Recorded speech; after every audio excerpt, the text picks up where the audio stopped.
What's up, guys? We're live now. What's up? Aaron squeaks in under the wire. Oh, man. Yeah, I thought we were gonna be like dicking around for a couple minutes and shit first. Hang on a second. I gotta have something on the stove because of course I do, right? All right, and we're back. It's been a couple weeks since we've done one of these. Thought we'd get some knuckleheads on here and bullshit tonight. Main topic tonight is concerts, live shows, just talking about. Got some different questions. Here, and we're all. Guys. Cheers. Good to see you, buddy. So we got Vance tonight, the Bbqutioner, and Chef Aaron. He'll be popping in as he's cooking dinner.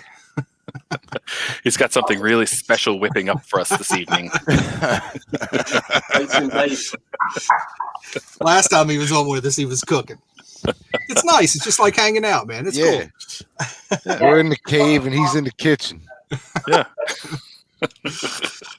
So how's everybody been doing? Fantastic. On top of the world. It doesn't get any better. I feel like $100. Living the dream. Actually, hey man, it's getting warm, man. We hit like 70 degrees today. So. I know, it was awesome. Yeah, that's what we had. 75 tomorrow they're calling for here. I rolled out of the house without a sweatshirt on for the first time in 6 months, probably. Maybe not 6 months, but about two months I'll be bitching because it's too hot. I have no idea what you guys are talking about. Here it's minus 23 here today, so it's in Canada land, people. wow. Hey, so like, where you live? Like, does it even? I'm wondering, like, where Phil lives, if it actually counts as a habitat, if like nothing can actually survive there. If you're out, I was saying to him, you have to plug in your vehicles. Like, if you're out overnight, you're done. Like, so many kids got drunk and decided to walk home and are found dead in the snowbanks. Holy wow! shit. Just to open up on a light note, you know. Yep. That's hardcore. Now we got Eric in here tonight. John, Bit Bop Boom. Mr. Bauer. Right on. Hey, John. Johnny. All right, man. Let's kind of jump into it. We're kind of going to start off with just some new scores, what you've been spinning, just to kind of get us going before we get into these the topic. So, Vance, what you got? What you been? I gave you guys a help on this one today, so I might as well show it. It was just the Van Halen live. Yeah, Dick, I got to get that now. That's cool. 77 show.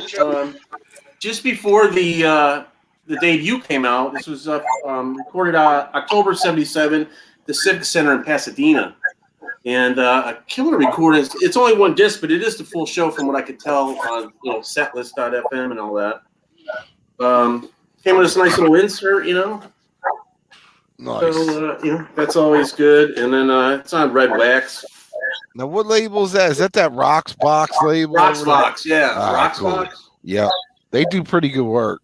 Yeah, I have a couple other ones from them, and with them and that Vern and that Discoton.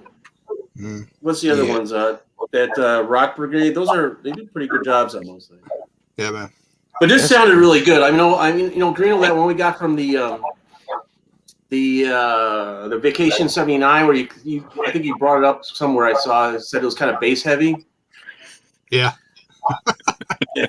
I just wanted to see what he was doing. This one's really actually pretty good. It doesn't. I mean, it's pretty solid in sound considering what it is. Yeah. It is an FM broadcast from KBQ. There's a station out in Pasadena, I guess, but that's pretty good. I guess they're number 2. This is it doesn't tell you how many though, but I got 307. Yay! So, so that's why I wasn't sure how limited it is. That's why I was like, okay, I think they're 500, man. Is it? Yeah, because after I heard it, I'm like, all right, I didn't want to send you guys on some crappy thing, so check that out. Yeah, I think I read there. I'm almost positive it's either 500 or 1,000. Was it? All right. Yeah. Hey, Aaron. Hey, Aaron.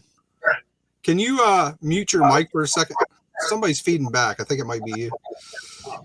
Right. Yeah, I think I'll. Hang on. Yeah. That's quiet or whatever you just Yeah. did. Yeah. Whatever you did right before you muted it sounded better. He didn't mute it though, did he? Yeah, he's Yeah, muted no. now. Oh, he's muted. I see. Yeah. Wait. That's probably he was just pan searing. Yeah. Yeah. He was cooking a big old hunk of meat, whatever that was. Unless he's still chasing around the chicken with a cleaver. It sounds better now, but your volume's low. Yeah, I can't hear you. We can't hear you.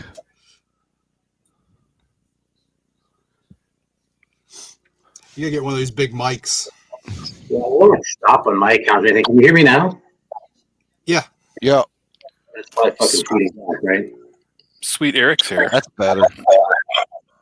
Oh, it's definitely feeding back now. Oh yeah, Really? now I hear it. Yeah. I ended up buying one of these things, like these mic things, but it made my show sound too good, and I was like, no, I kind of like it sounding like trash.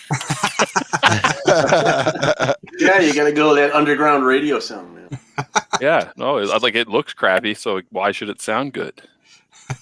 There you go. Oh shit. All right, I think Aaron's getting it figured out. Cool.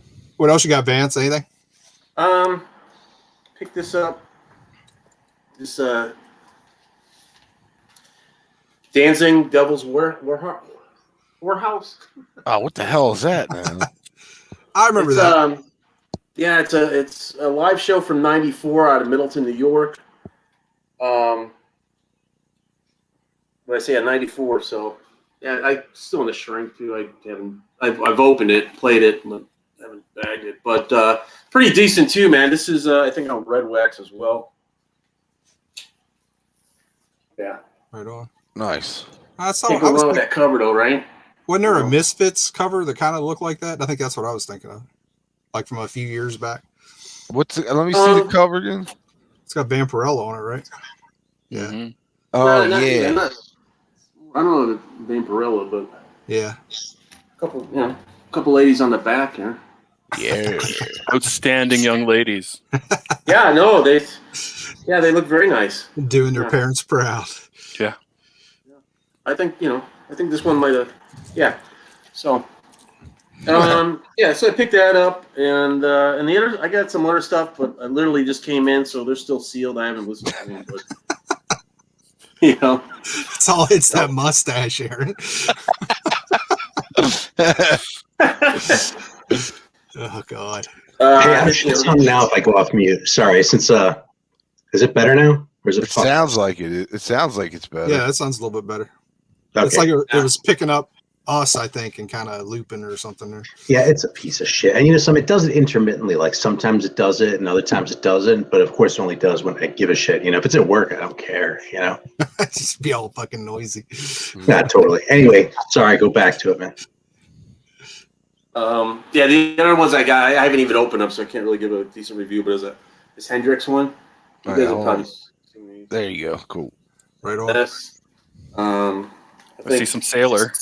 2 out of 3 of us probably picked this up. The Slayer.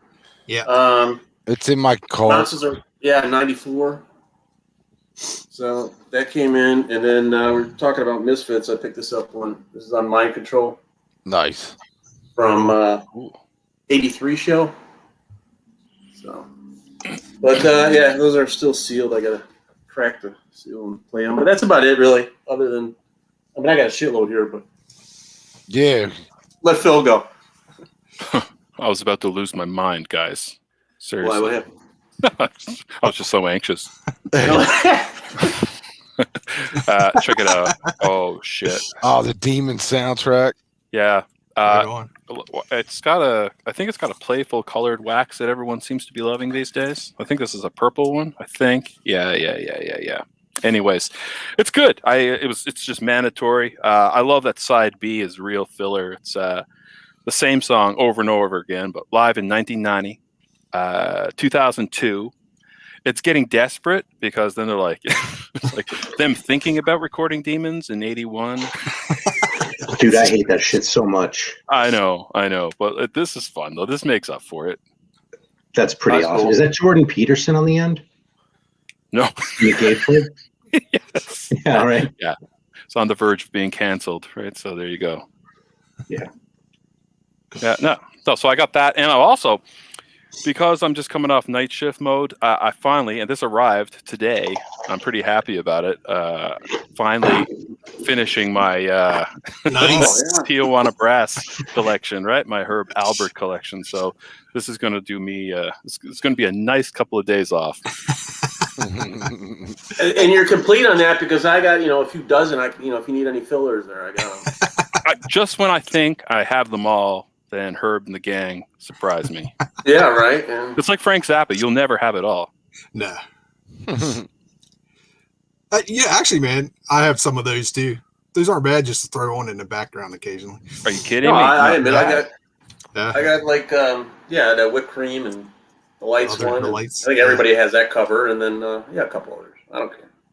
I It's think, Grown Man Record Night Fair right there. Yeah, exactly. I think I told the story about the whipped cream and other delights when I was digging with a friend. This guy had he was like a hoarder. He had so many records. We were digging through shit. And he's like, you guys can look through anything, but this one shelf, none of this is for sale. I was like, okay, not a problem. And we look over and it was a shelf 2 feet wide. And it was all whipped cream and other delights. There must have been 300 copies of it, man. It's like, is this fucking guy serious or what? I take a lot of shit at parties when I play stuff like that, but I feel that Mikey Bananas is the only one that truly understands my musical taste. Because, no, seriously, because when he shows stuff like the Fletch soundtrack and he's singing 3-speed and shit, I'm like, of course. Yeah, I get that. The thing about Bananas. Can you take that out of the sleeve too, so I can see the label? Yeah. The thing about Bananas is he's like the anti-collector. I believe and it's it.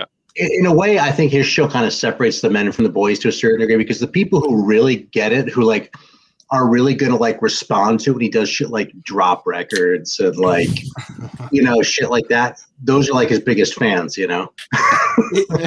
He's truly having fun with it and putting very little money into it. It's awesome, man. Went to a Goodwill, picked up 5 records, check this out, and it's like, what the fuck, man? It's actually really interesting to watch. Something else, actually. It's been interesting to watch him to start to spend more. It's I always think of when what you say about the early days of Zeke, the Vinyl Geeks channel. Yeah. How he only bought dollar records, then gradually started transition. Yeah, Bananas is kind of doing that too. He's there's some shit that I have to spend $20 on that I really want. It's really good. That's interesting to watch that process. Vance, you got a message here from Davis Winchester. All right, man. He wants to steal your money. Yeah. Are you buying his Exodus? Is he making the move? That means he's got some good records that you're holding out on. See how silent he's being? Fucker. No. Actually, it's jazz stuff. Say what? Say what? Oh, shit. Check it out. He's having a fire sale. What you got going on there? Anything, Show? He's eating a steak, man. I want to know what you're eating, first off. Just fucking pizza, man. Fucking frozen pizza. That's it. Oh. That's what we had tonight. Hit the spot. It totally hits the spot, but it's something really special, So I deliberately picked some out that I feel like I remember Greeno showing years ago, like this one. Yeah. This Wretch album. I could swear you showed this way back when you still made videos. Yeah, I think Aaron Bizarro turned me on to them. Yeah. I showed that too a long time ago. I like that record. This one too, man. This one even more. I feel like Greeno has. No, that's not me, but that's awesome cool, man. cover. Blue Snaggletooth. Yeah, Blue Snaggletooth.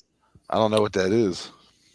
It's just some rock and roll shit. I mean, it's more it's not as doomy as the Wretch shit, but it's in the same sort of vein.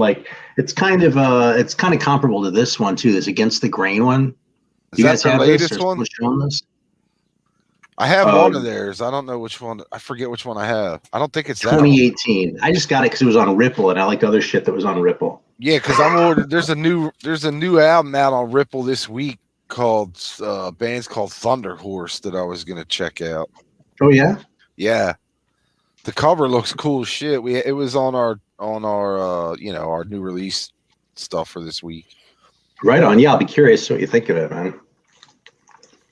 I'm playing this one. Oh wow, Right on. nice.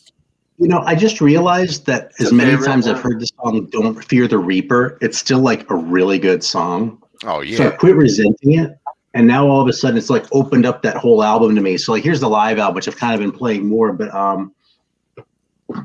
what's that one called? Space Agents of Fortune. That whole record, I'm like, oh my god, this is actually a fucking fantastic record, and like, it somehow just went by me because like I didn't want to hear that fucking song. So yeah, I don't know, man. I've actually been kind of listening to a lot of Blue Oyster Cult again recently. I still don't really get it with I like Cultosaurus Erectus a little bit now. I like found a little something to dig in that, but it's still like their abominog in my mind. No, Spectre is the best. And like I just it's like it's ETI off that live abominog, huh? ETI off that album was, or the live album was always a favorite. Yeah. There you go. Oh yeah, totally. No, this is like their abominog though. I feel like because they're both records that like This for Eric. look like they should be really cool, but aren't. And a lot of people like them anyway, and I just don't understand why. Need what's the one? Club Ninja? Was that the name of it? Oh yeah, I like Club Ninja. Yeah, I've actually never even listened to that one. Isn't it like your favorite or something though, dude? No, I like Revolution by Night and Spectre. That's right. And it was one of those really shitty ones. Oh, Take Me Away, the video. Oh my god, so good. Oh, what is? I've seen that. Dude, that Greek- got airplay like on MTV for a little while. Of course, it's Yeah, amazing. what is Remember that grief? Is that grief? Yeah, it's like some doom metal shit. I'm kind of showing this little tip of the hat to Eric because he's watching, and this is totally his influence on my Nice. priorities. So yeah, it's totally is fucking fantastic. I don't know a whole ton to say about it yet though. But here's another band I've been trying to get my head around a little bit. The one I remember from when it came out and didn't give a crap about. And now it's like, something. I should try and figure out what the deal was because a lot of bands that I really like now really seem to like Buzz Oven. And I think I'm starting to get it. Like I'm not 100% there with it, but I enjoy the record and I'm finding that it's over before I'm ready for it to be, which is a good thing, Now, what are they? I've heard that name, but I've never checked them out. Dude, I don't even know, man. Like this is where like they're not really quite metal anymore. I definitely wouldn't call them grunge though. And like, I don't know, sort of given that, what are they called? Maybe it's sludge metal or something like that. Are they kind of in that Melvins kind of vein or something? Yeah, I'd say kind of broadly, yeah. Okay. Right on. Anyway, like, here's like kind of the one that surprised me a little bit because I've been posting some records on Discogs just to do it. And I found this thing. I knew I had a copy of it. Fucking John Barleycorn Must Die. But here's the funny thing, man. Listen to this. You hear that shit? Mm-hmm. Heard one. Like, the gatefold still cracks. That's how pristine this is. And I don't know why the hell I have this perfect copy of John Barleycorn Must Die. I mean, it's not really perfect, but it's like a really nice copy. And this is one of those records where it's the sort of thing where someone might have given me a copy or I got one for $1 because I was curious and everyone's sort of thrown in there.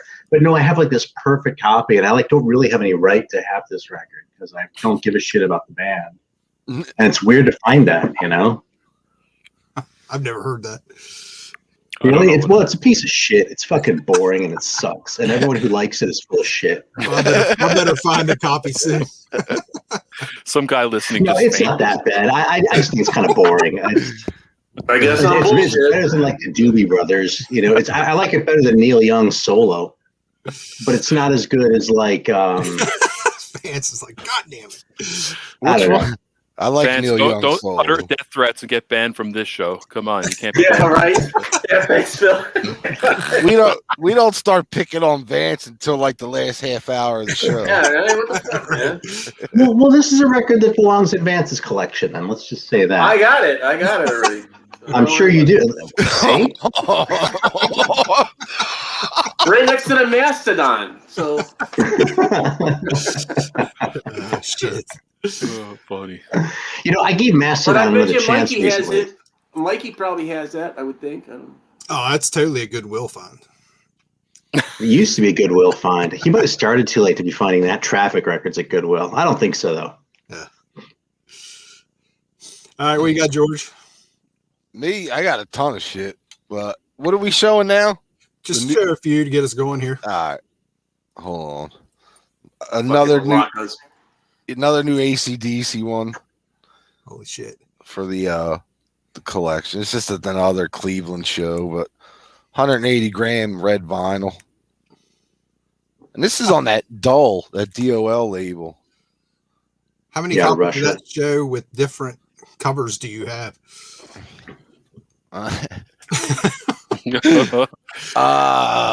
Looking right now, I'm seeing probably 4. And this would be 5.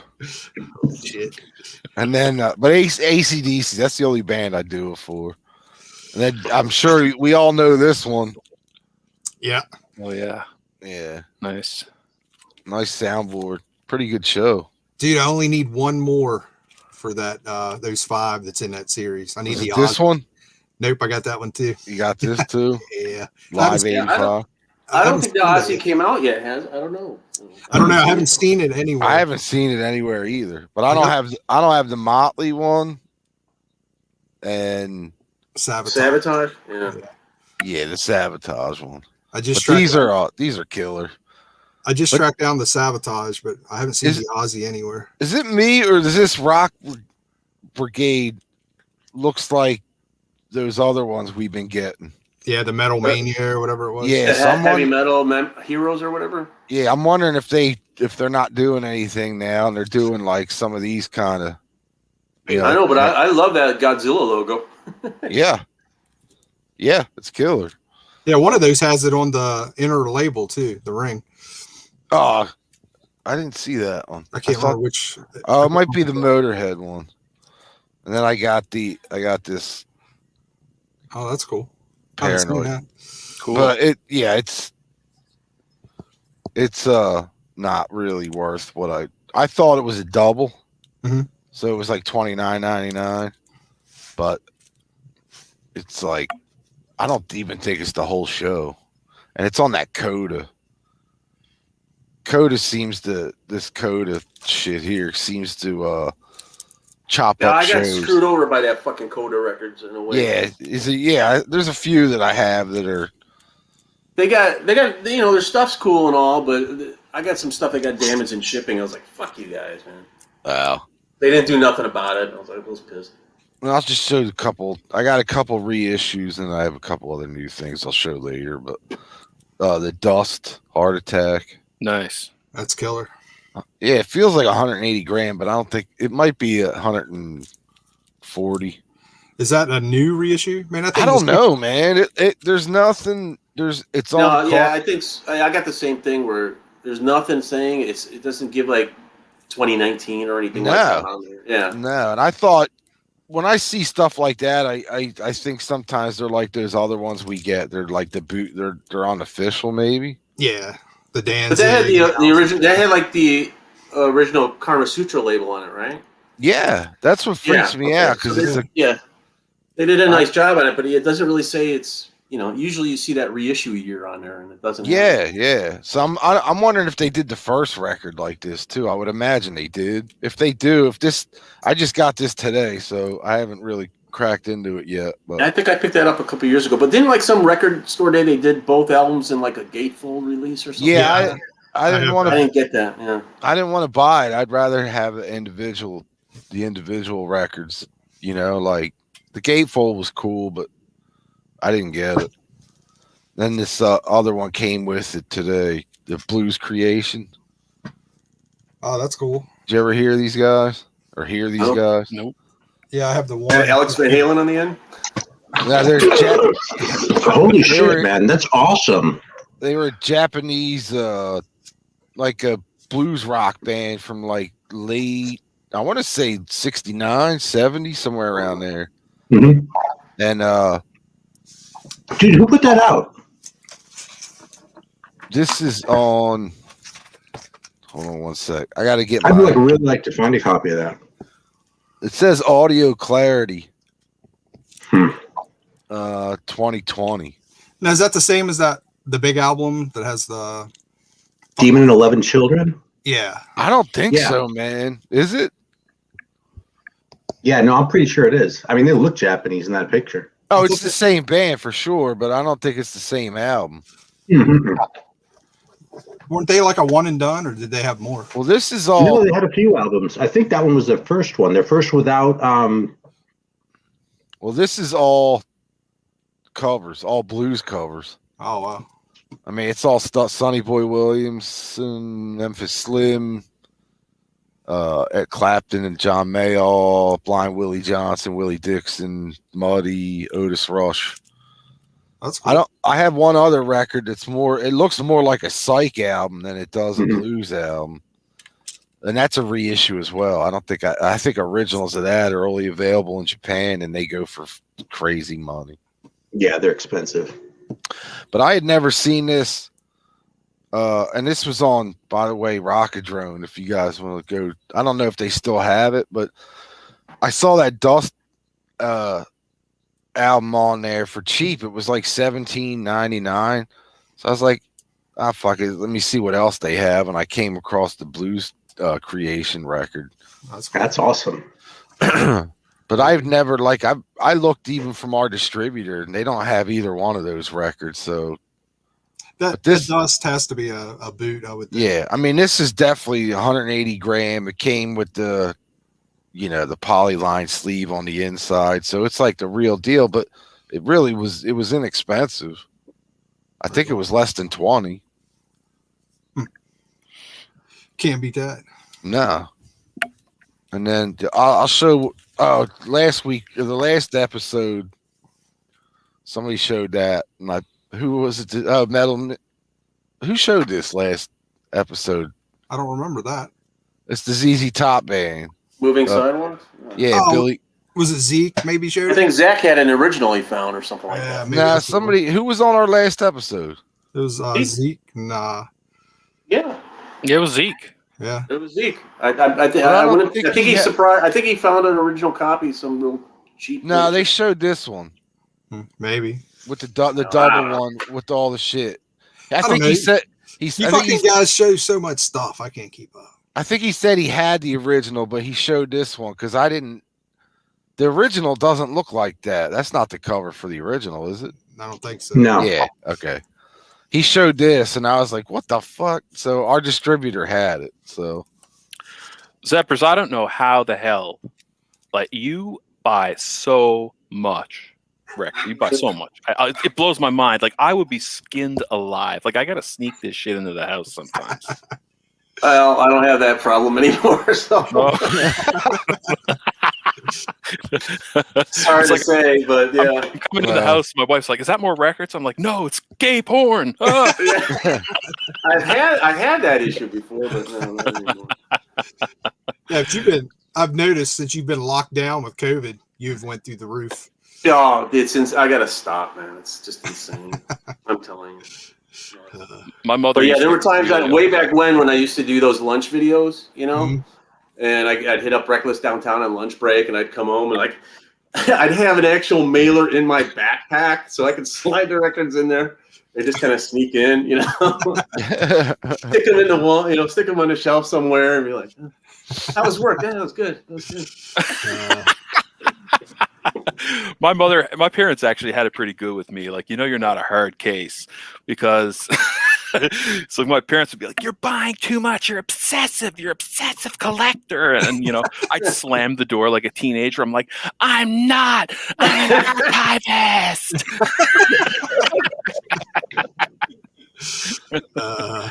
Oh God! I got a text at work today with a picture of 2 packages on our kitchen table with, "Really, dude?"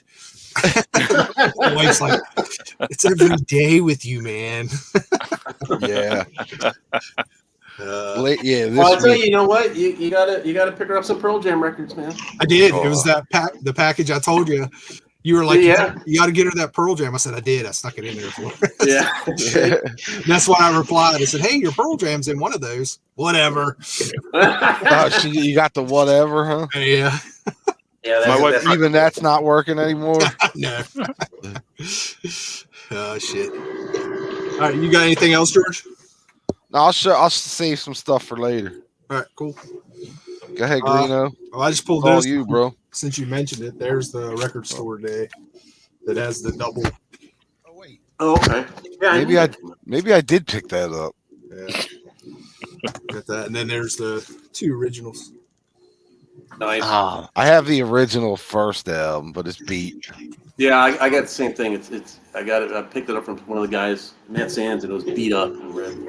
I got a few That's live cool. things. These I ran across these local place, man, and these folks are fucking phenomenal, man. Warlock Nice. live in '85. Man, that art is awesome. Wow. 2 LP set. This is around Burning the Witches, I think. And I'm pretty sure this is a radio show or something. I mean, this almost sounds like it could have been a live album. You know what I mean? I took a chance on it. They were a little pricey, but I'm super happy with this. If you can come across them, man. There was Just for the cover. yeah. There was 200 of them. Looks like. Wow. Iron Eagle. Nice. Oh, that's what I have. This What's that? I think. Yeah, this Motorhead's on Iron Eagle. Really? I haven't seen anything else on that. How was that sounding? Oh, it's a soundboard. It's killer. Right on. Yeah, it's his Lemmy's 50th birthday. Cool. And I got one other one on that label. Got the same time as the Warlock. Fucking Crocus. Oh shit! This is Nice. from 1980 and 1981. It's 2 different shows. It's 2 LPs. It's Kansas City 81 and Reading in 80. And they're both radio shows, and they're perfect. Like full on. This could be a legit live. What is he doing? Damn, somebody just belched. This could be like a legit live album, man. Super happy with this thing. So, and that's on that Iron Eagle also. And this one's 150. Looks like. That's Is that definitely Aaron? Aaron. Of course it's Aaron. It sounds like a blender. Is it really? Oh, dude. Yeah. God damn it! I'm not even doing anything. Where's the fucking microphone? If you're talking about someone belching, and it wasn't me, man. I didn't fucking burp. I thought it was a blender going.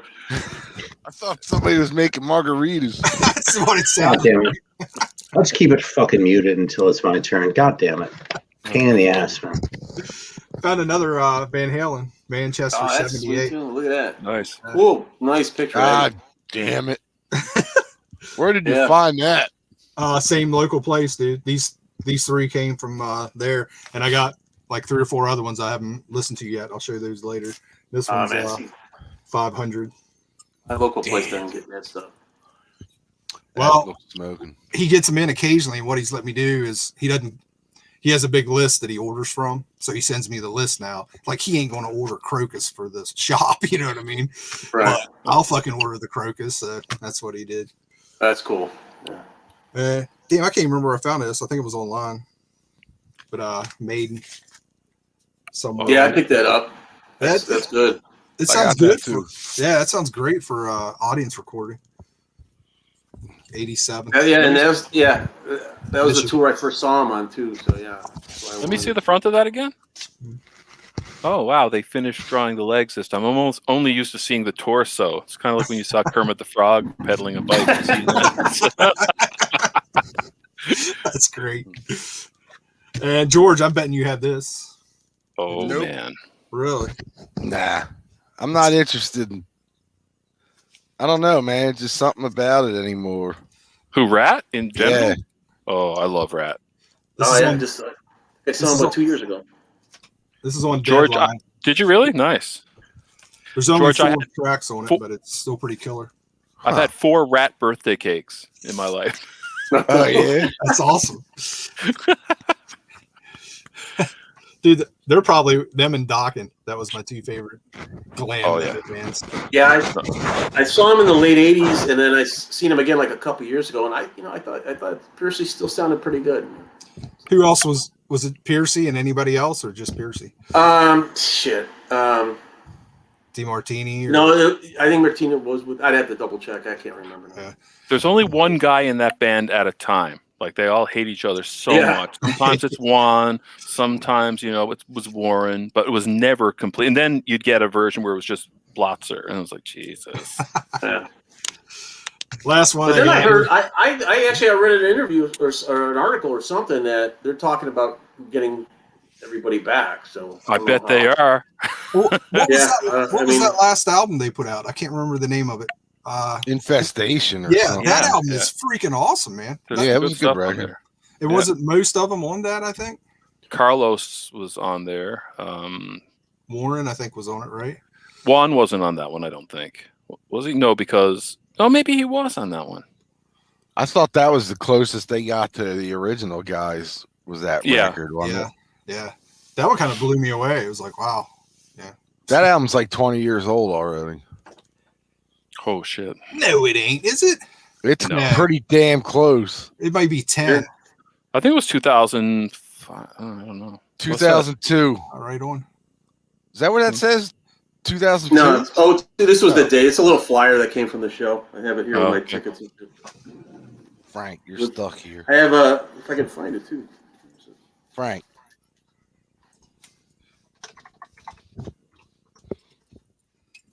He's going to the databases. Yeah. Yeah, You got me wondering now. Here it is. These guys opened up. Was it Diamond Rex? So I got some Diamond Rex money. Nice. To the crowd. That's good to do cocaine with. Yeah, there you go. That's Yeah. funny. Yeah, it was 2010, George. Really? Okay. Yeah. Because actually, if you remember right, I found it on vinyl digging with you up in Pennsylvania. Oh, shit. Yeah. Glad you're holding on to those memories, George. I don't hold on to much memory anymore. I got to write everything down anymore. Man, I Last was so one. into rap. I bought Arcade. Do you remember that? I actually liked Arcade. I thought Arcade was good, the first one. Yeah. Well, I didn't even know there was a second one. So you're a bigger fan than I. Yeah, A2. Was that the one The- with Michael Shanker? There might have been a third one. Or was Oh. that Contraband? Yeah, That was Contraband. Yeah, it had Shanker and was Crosby in that? Or Yeah, and Walker, I mean. Tracy Guns. Yeah, somebody it was- from Vixen. It was it was a bunch of Yeah, Sheriff Peterson, I think. It was like a super group that nobody gave a fuck about, if Yeah. I remember right. I can't remember Yeah, what a stupid name though, too, man. Fucking Contraband. Yeah. There you go, though, man. Like, if you're gonna have a band and call it Contraband to begin with, you might as well stick Tracy Guns in there. Oh, yeah. Right. Maybe And as an some album random title. dude Yeah. from Vixen. Fuck that band, man. Last What, one. are you talking shit about Vixen? I'm talking shit about Contraband and Vixen by extension. Jesus. Yeah, I'm in a mood today, man. Vixen were in the movie. What do you call it? What was that movie? Hard Bodies, and they're called Diaper Rash. yeah. Remember? And it's the worst song in the world. It's like Computer Madness. Who was the redhead guy in that? He goes, What's his name? I know. He was Malachi in Children of Yeah, the yeah. Born. Yeah, Fuck that kid. He was funny in Yeah, that. yeah. Great movie about old perverts. I'm that age now, so now I can really relate to it. Shit, I got probably 10 years on you guys. So you can be even creepier. That's awesome. Join Yeah, the team. probably. You can You know. up the factor. Last one I have is oral sex. Did you just say oral sex? Absolutely. What the Yeah. fuck is that? Oh, that's No, old. I New remember album. seeing that. That's old, right? I mean, that That's came new out wave of early British 80s heavy or metal. something. Yeah, it just got Jason. reissued or something. I don't know. That's This a is like- reissue? Are you kidding Yeah. me? Yeah. Or Oh, a gosh. boot or something. Wait, you bought the reissue? Yeah, fucking Chromie has a real one. I Do do. you? Oh, yes. Right on. Listen, This- man, it's like- I lurk in the delete bin. It's so just barely hanging on to new wave of British heavy metal, but Oh, I know.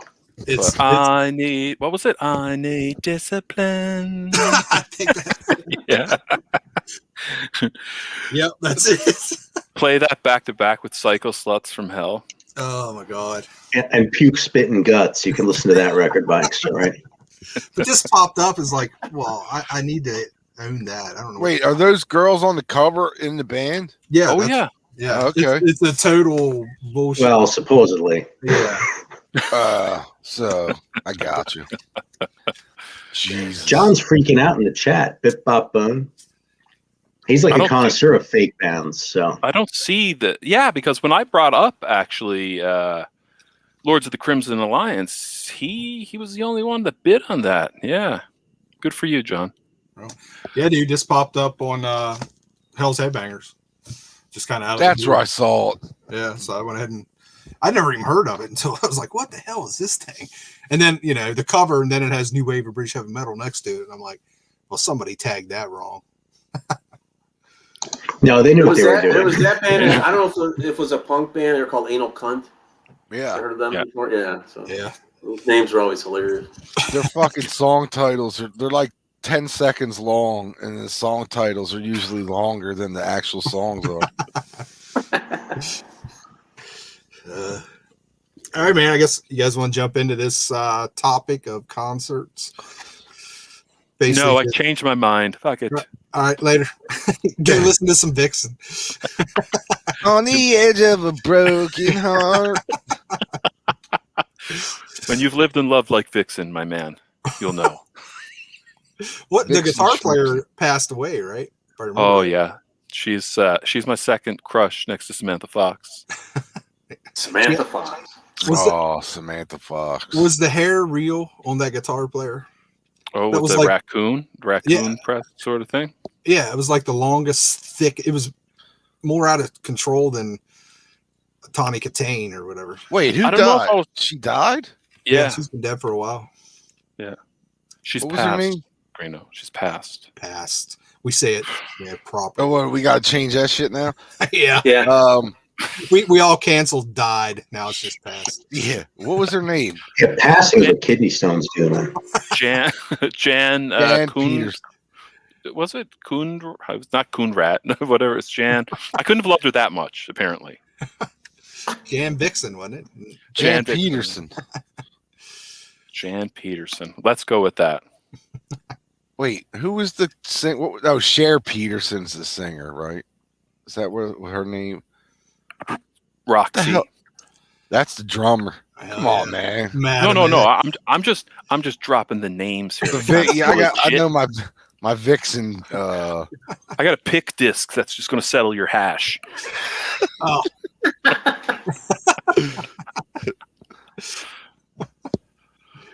How many of you saw Vixen and realized it was the drummer from Madam X? I knew that later on. As soon as I saw him, I was like, man, that's Roxy from Madam X. You Fucking get 10 points for that for sure, man. Dude, Madam X were great. Do you remember the video? High in high school? Yeah, the bass Oh, player. Oh my yeah. god! First time I saw that, it's like, what in the fuck? They And put a the- rec- record. awesome. You know, they put a new record out last year. Okay. They did the I same wish them the four, best. the Yeah. same four that were on the original record. Wow. And that Oh, dude really? still, yeah, that I almost positive that bass player still has hair. Like not maybe quite as high, but he still has a good head of hair on him. Well, their big claim to fame was Sebastian Bach was with him for about a month, right? Yeah. Before he joined Skid Row, if I remember right. Yeah, he was in. He never recorded with him, but he was. He might have done some demo stuff, maybe, but he was Yeah, in there's that no recording. Kid Wicked. I know he was in Kid Wicked right before that. I know there is recordings of one of those bands with Sebastian Bach, but they don't sound very good. He John. causes me anxiety, man. John, I'm with you, dude. That was one of my first indie ones too. The Madam X. So yeah, the bass player looks the same. Yeah, I thought so. He That's still great. has a big head of hair. Yeah, that band completely went by me somehow back in the day. I did not ever even hear the name Madam X. Do you until have a copy of relatively that? recently. Yeah, I got it when I was feeling kind of desperate for something that was sort of metal. Like at some point, I bought it in South Carolina, so since 2012. But yeah, it's been a while now. But it's not like I've had it a long time. So when I got it home and it didn't suck, I was like, hey, You know, so I remember- kind of have some warm and fuzzies about that Madam X record. It's like I feel like I dodged a bullet with it in a way. You know what I mean? It was like I saw that cover. You know what I mean? And I fucking put the bullet in the chamber and spun the fucking thing and held it up to my head and pulled the trigger, and it wasn't a piece of shit. So hey, Aaron, I am We're good. disgusted with you for passing up that Snatch record.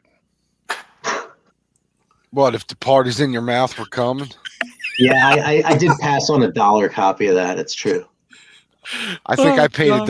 $1 for mine 25, Oh, I just 30 couldn't years do it, ago. man. George, I think you're going to have to hold that up some point tonight. That is I don't just- know if I have it right. It might be upstairs in the other room. What's on Vance, the cover of that? Vance, check the databases, please. It looks terrible, dude. Is it like I a don't know, it looks party? fantastic. Yeah, it's like a That's part. what- Isn't it them like hanging out in a car or some shit like that, or No, Dude, they're just in a like gymnasium or yeah, something? it's like a gym. It looks like a grad background, and there's like streamers and everything's falling down, and they're dressed like a poor man's twisted sister, and it's so good. I don't remember Yeah. it being good. Oh no, It might be. Yeah.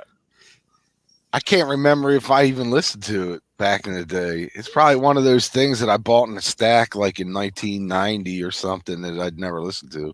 well, make no mistake. It's when I say it's good, like it's It's good cheese, man. yeah. You got to be in the right mood for it, and like you got to piss people off when everyone's gathered around the fire and everyone wants to play acoustic. And I'm like, no, man, I brought my iPod and speakers, and I got Snatch. Right?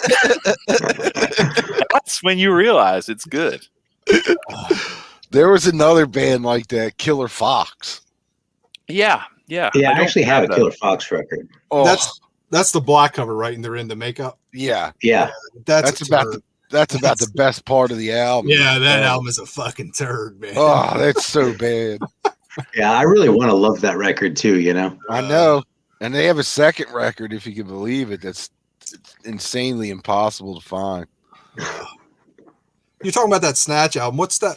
What's the pink album cover with the three dudes completely dressed up in bad? Oh, yes.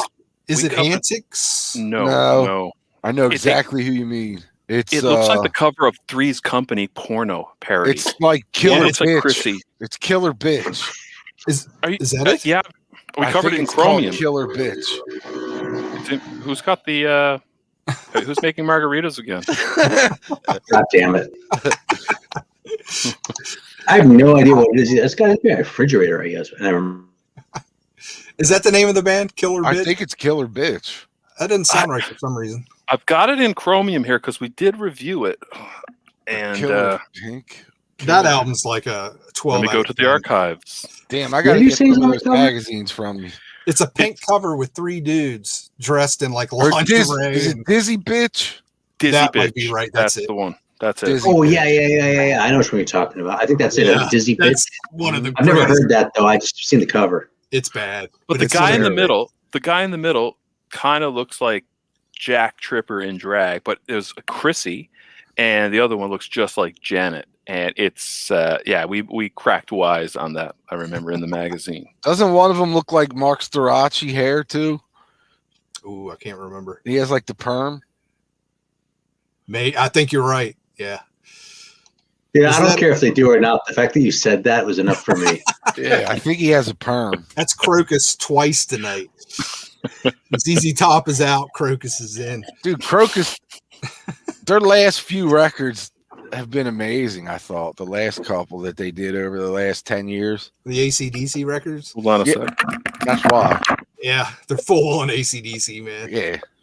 He's asking, is that a cheap record still? Which albums records are you talking about? Get them while they're hot. What the hell is that? Is that a Crocus glass? No, Yeah. it ain't. Yes, Get it the is. hell out of here. Oh yeah. Did Did you make that yourself? Did you make Shut up! that? You ruined the go.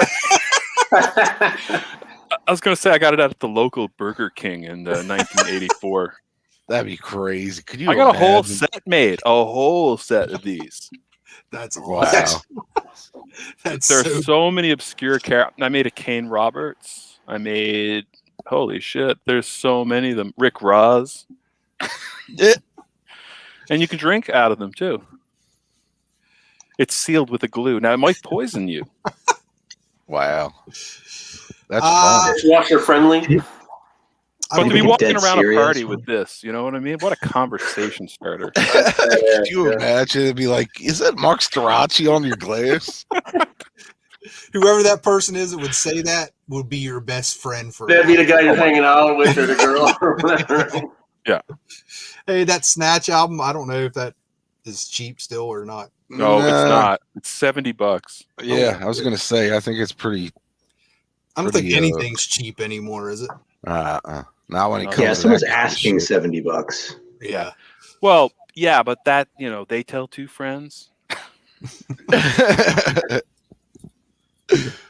right? So I don't know. I hear that they're put out oral sex albums reissues, so it's a strange world that we're living in. Yeah, I heard that too. Yeah, I really want that Wheels of Steel record to get a reissue if we're going down that path.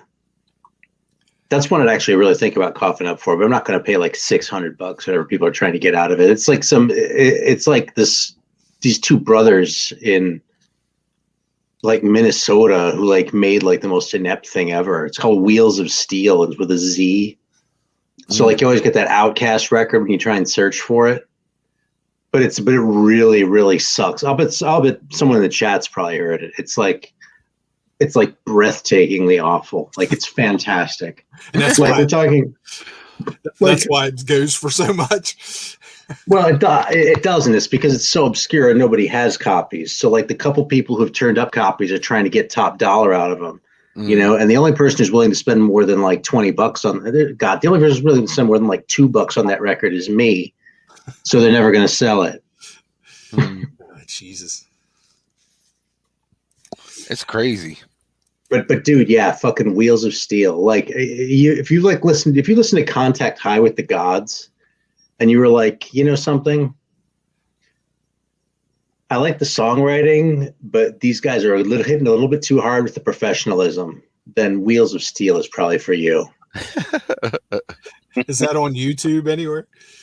They're like clips of it. I don't even know if there's a whole song on there. Huh. I gotta look it up.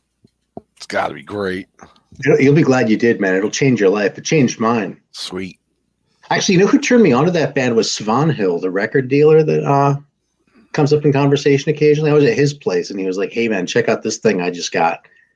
He's like, I really like real people music, and he puts on this fucking Wheels of Steel record, and I was like, I mean, it really did blow my mind. Holy shit! Like...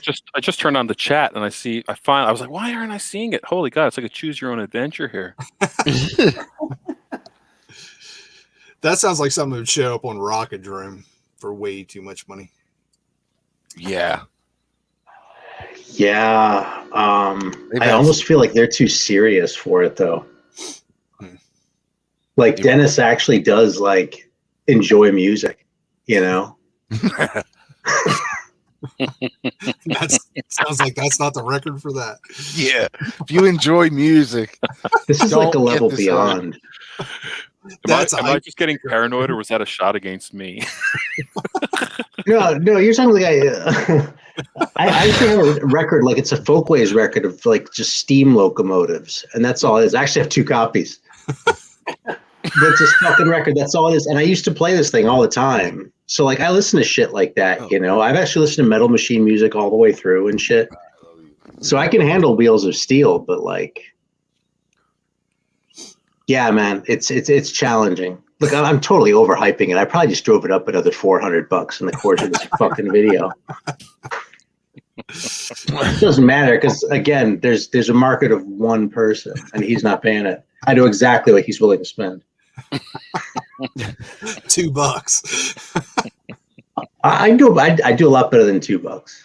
If you're sitting on one of those guys, I think they're from Wisconsin actually too. I want to say like Milwaukee instead of Minnesota, but somewhere where it like snows and like is like balmy if you're from Labrador, but otherwise it's pretty horrible.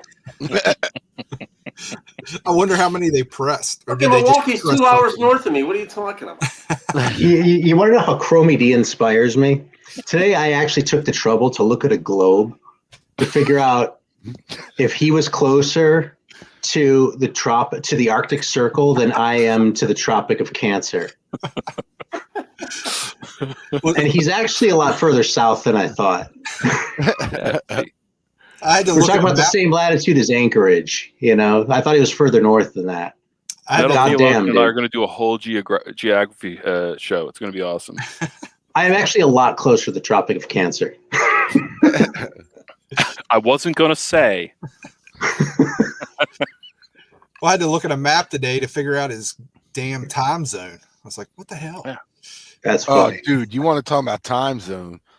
Did you ever get asked a question that was so severely stupid that you had to seriously like step back and be like, huh? Because you don't know how to answer it, right?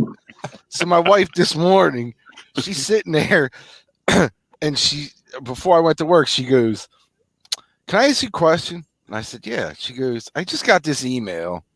We're setting up meetings next 3 weeks from now.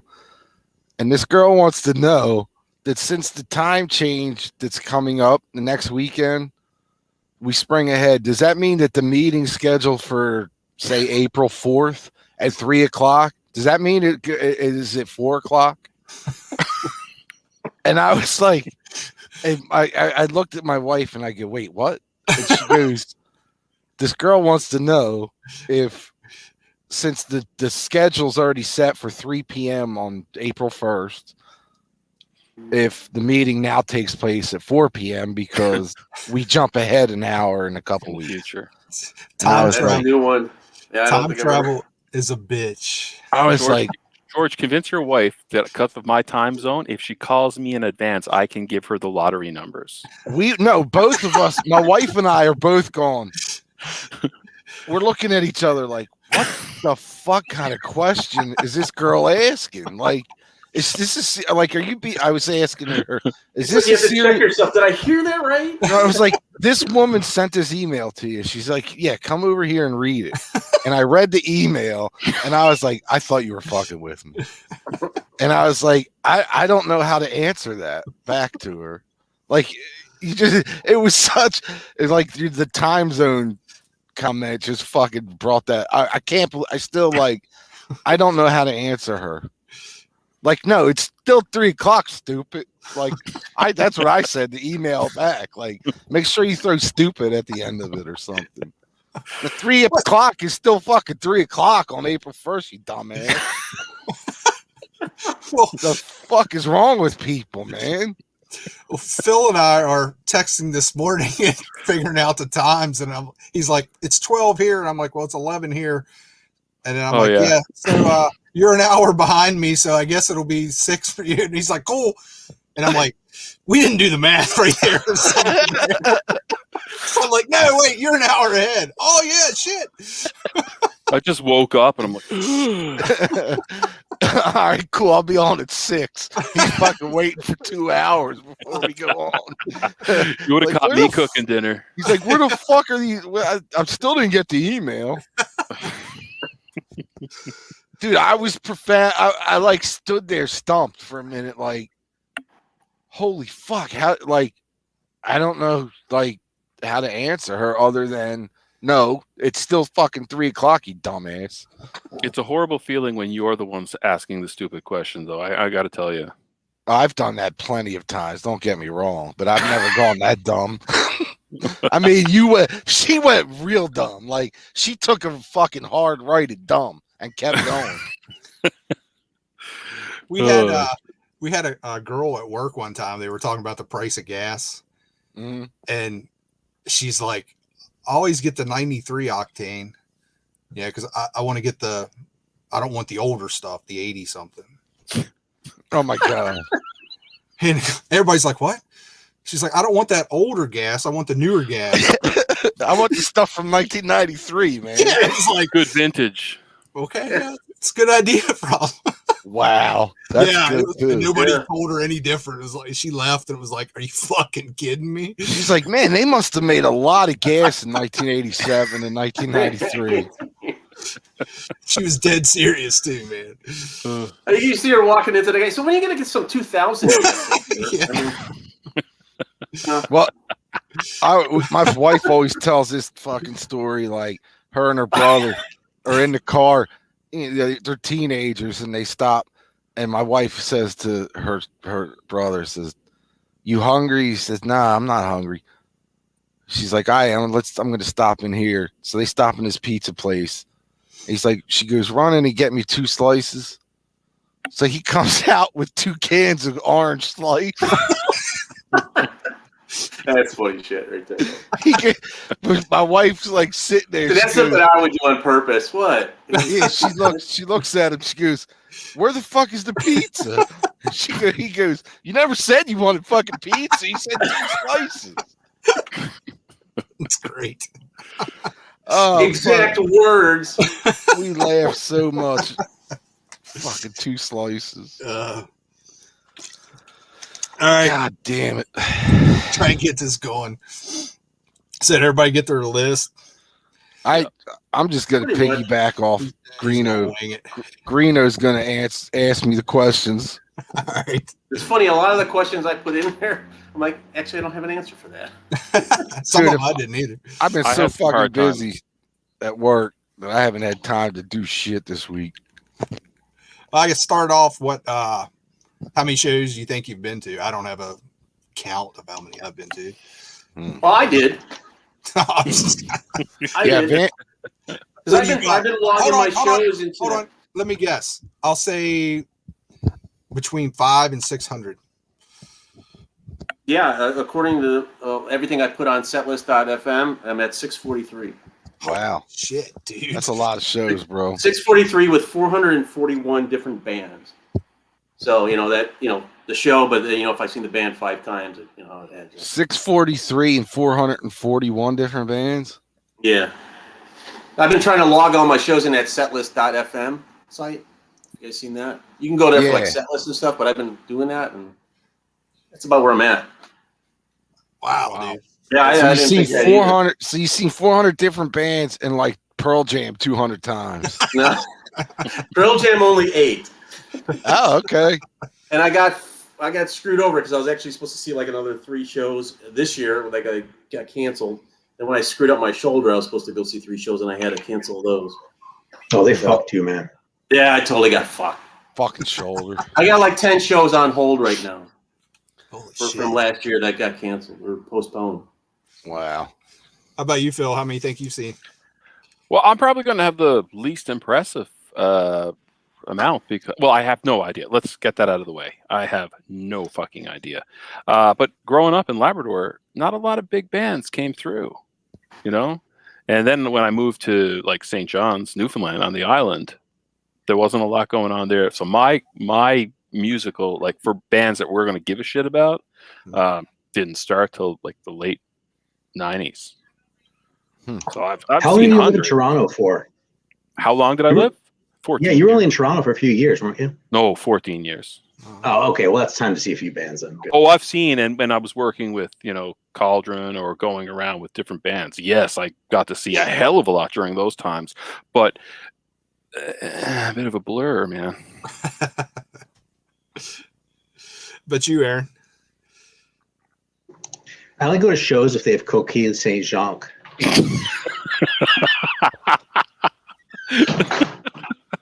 Yeah. No, I don't know, but if VK's been to 600, I know I've been to less than 600. So, and it's the same kind of deal. I've been kind of certain times, and I've gone to a lot, had access. But like when most of my shows I went to in San Francisco. I'm thinking I'm around 100, maybe somewhere in there. I'm probably around 200, 2 to 3, in between 2 or 3. John said he's seen close to 2,000 shows. Jesus, you must. Oh yeah, well I've seen 3,000. Well, you guys made that crack about the Pearl Jam, but I know people that have gone to like 150, oh, I know, 80 shows, and I'm like, Jesus Christ. Let me ask you this, Vance. It's like you follow a whole tour. Where do you fucking find the money and the time for that? Yeah, Vance, when they put all those CDs out 20 years ago, all the shows, do you have all of them? No, I don't have all of them. No, I got maybe a handful. I got the shows I went to. And they still put them out. They put out the CDs of all their shows on. My buddy Rob, on their website. He got my buddy Rob got every American show and every European show. Yeah, I know. I've seen Yeah. people that have the rows. You can see the little rainbow colors of them, whatever they have. And Yeah, that's right. I forgot about that. that first year when they released those like bootleg kind of shows. Yeah, At Best Buy, and I remember some lady had her cart full of them. And it was looked like an accordion yeah. of CDs, and I only picked up like 2 or 3. I remember when those come out, I was in like a Borders or something, and you know how they have the CDs you look through, and it was just like rows and rows of those things. Yeah. Like, who the fuck's going to buy all these, man? And it's not even that. It's not even that. If I wanted to, at $17 a pop, I mean, Yeah. I can't do that. So Metallica's done that too, where you can buy their live shows off their website. Yeah, a lot of them do. Like Kiss, you can, when you see them, you can sign up to get that show. Oh, yeah. Later on, it's like, yeah, I'm good, man. I did that when I saw Kiss. When I took my oldest son to his first concert was Kiss. Now, And I did they burn it right there? Yeah, we waited after the show. You went right to I think back then it was a company called Instant Live, and you went to the truck afterwards with your ticket if you bought it prior, which was only like $10. It was, from what I remember, they were pretty inexpensive. I thought they were pretty expensive, like $30 or something. Because I remember. No, I think the Rock the Nation, the tour after that, they went up, but for some reason, like that first tour they did, all the concerts, they were like maybe $10 or something. They might have been selling them for more online, but I bought one because my son's, it was his first show, so he has it on, That's cool. Yeah. That's mandatory. Yeah. Yeah. Like I wish, I wish other bands did it, but I get it. Nowadays it'd be easy to do, but I think I have I have my second son, his first show, like an audience recording of the AC/DC, and I have the Misfits show that we went to, and I recorded that on video, but like just on my phone. I have it on my hard drive. I didn't do zooms or anything. I just let it go so you can hear the audio and stuff. So other than that, what opening band have you seen that blew away the headliner? Did Metal Theo? Yeah. Okay. oh man, there were so many of them.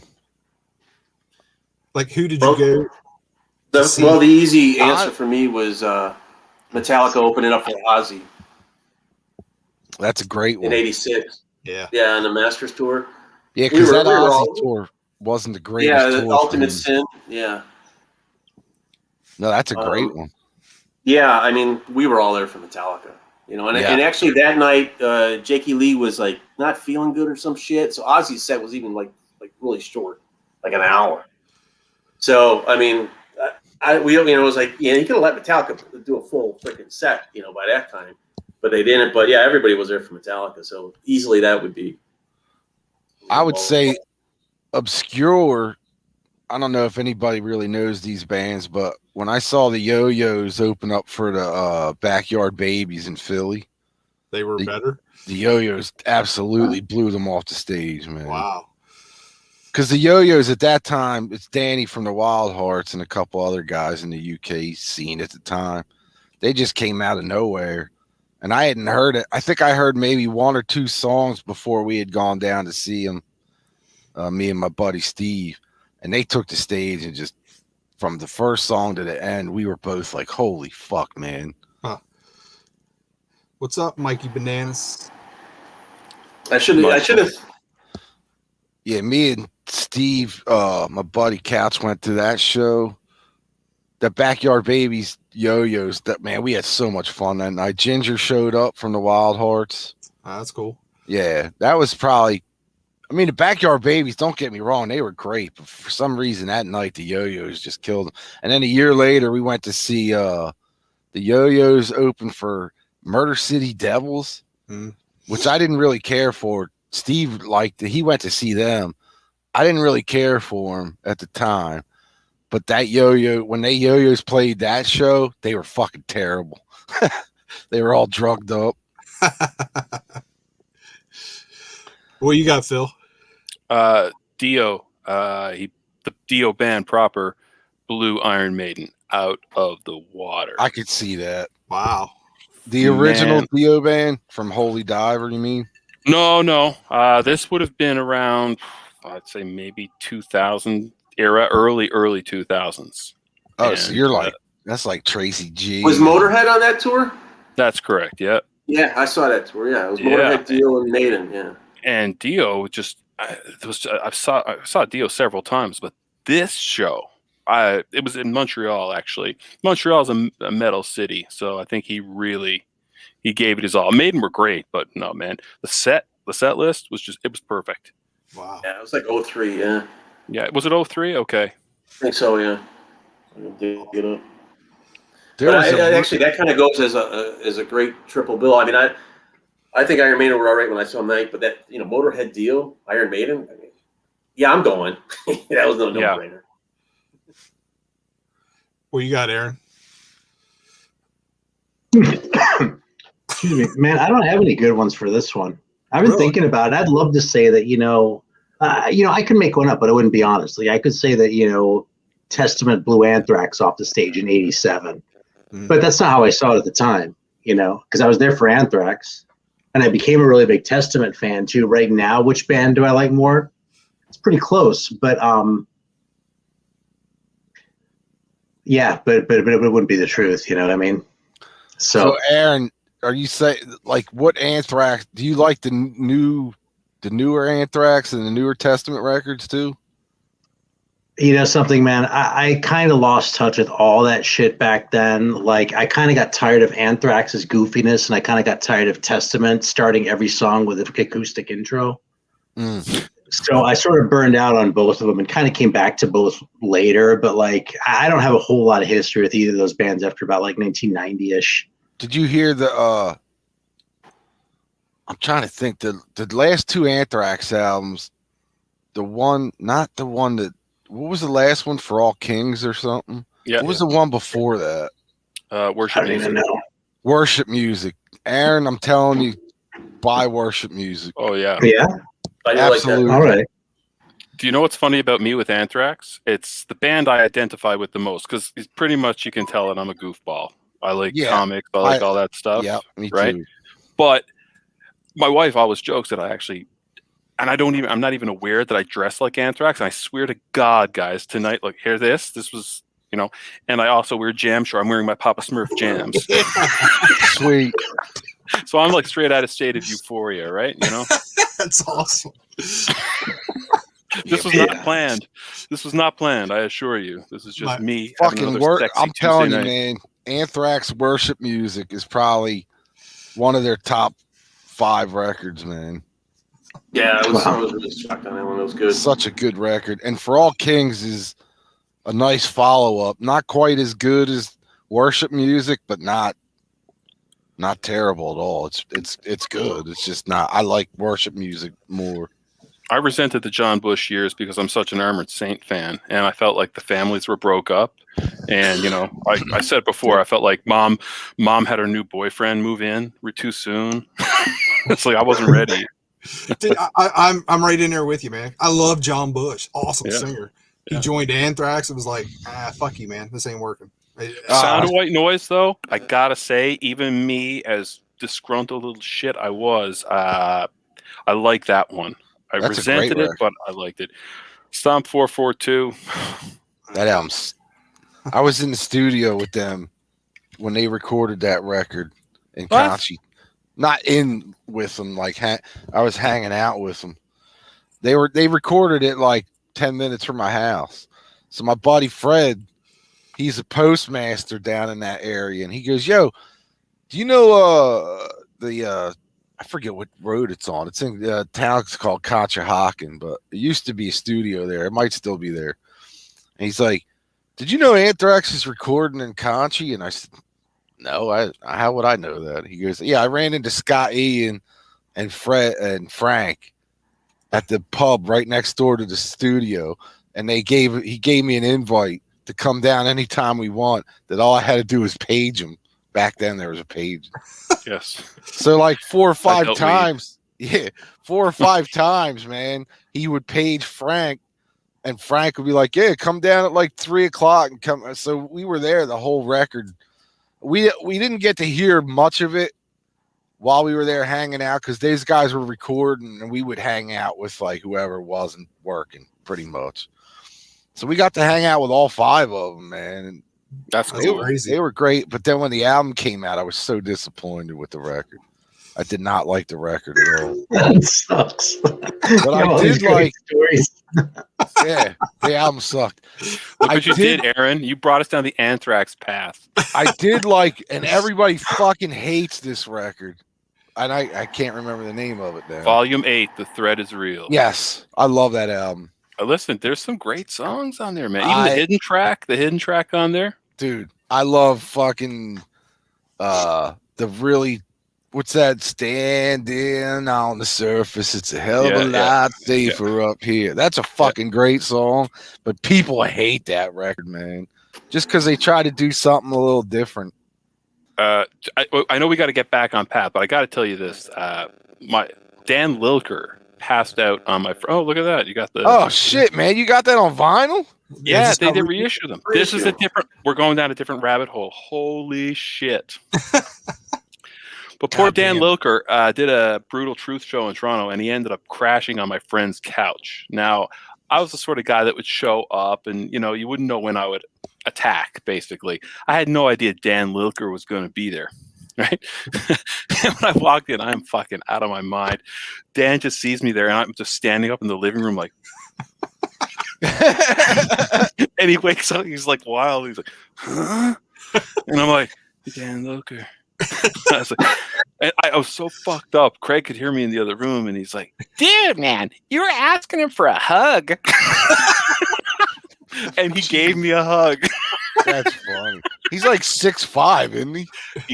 He's a monster, but he's more like a giant. He's like one of those giant Muppets. Yeah, he's a big dude. But I don't know many of you can say that you've got a big hug from Dan Lilker. But he didn't want to. I can tell you that. No, crazy, man. I did give Scott Ian a piggyback ride across the parking lot. I could say that. Not voluntarily. He just jumped on my back. He's like, "Let's go, big boy." I'm like, I knew exactly we were going right to the pub right next door. They're all inappropriate attacks, basically. Right? Oh yeah, but it's fucking Scott Ian. So even if he would have fucking popped a digit up my asshole, I wouldn't have said anything.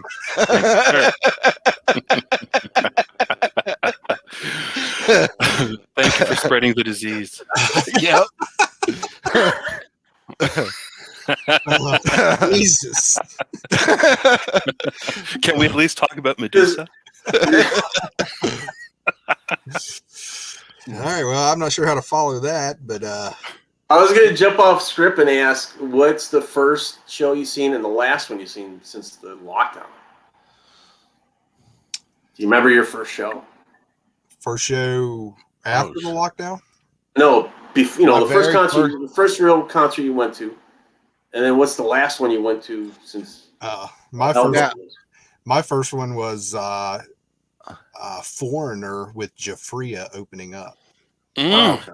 Now that sounds like you my never kind gave of us jam. Greeno. You never gave us who you thought any openers that you thought were blue. I got three quick ones jotted down. The first one is we went to see LA Guns, and Dirty Looks was opening up, and they just completely annihilated LA Guns. That was during the Cool from the Wire tour. And LA Guns is a great live band too. Yeah, I've seen them a couple times. But I've seen Dirty Looks a couple times, and they were.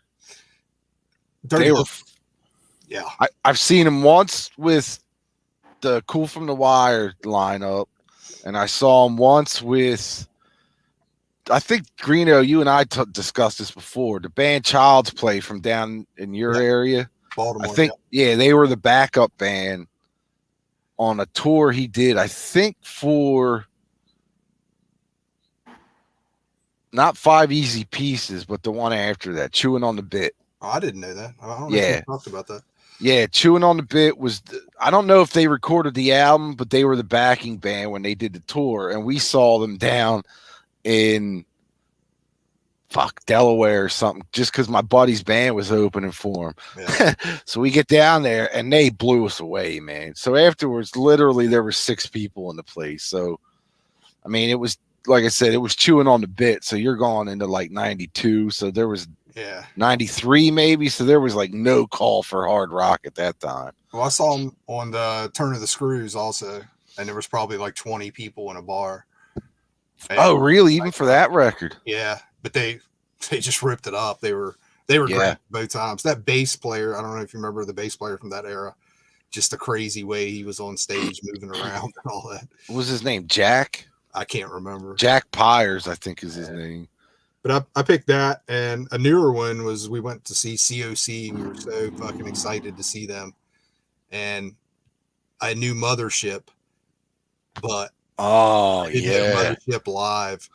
And COC was great live, but Mothership just completely fucking blew them off stage. They were fucking awesome, man.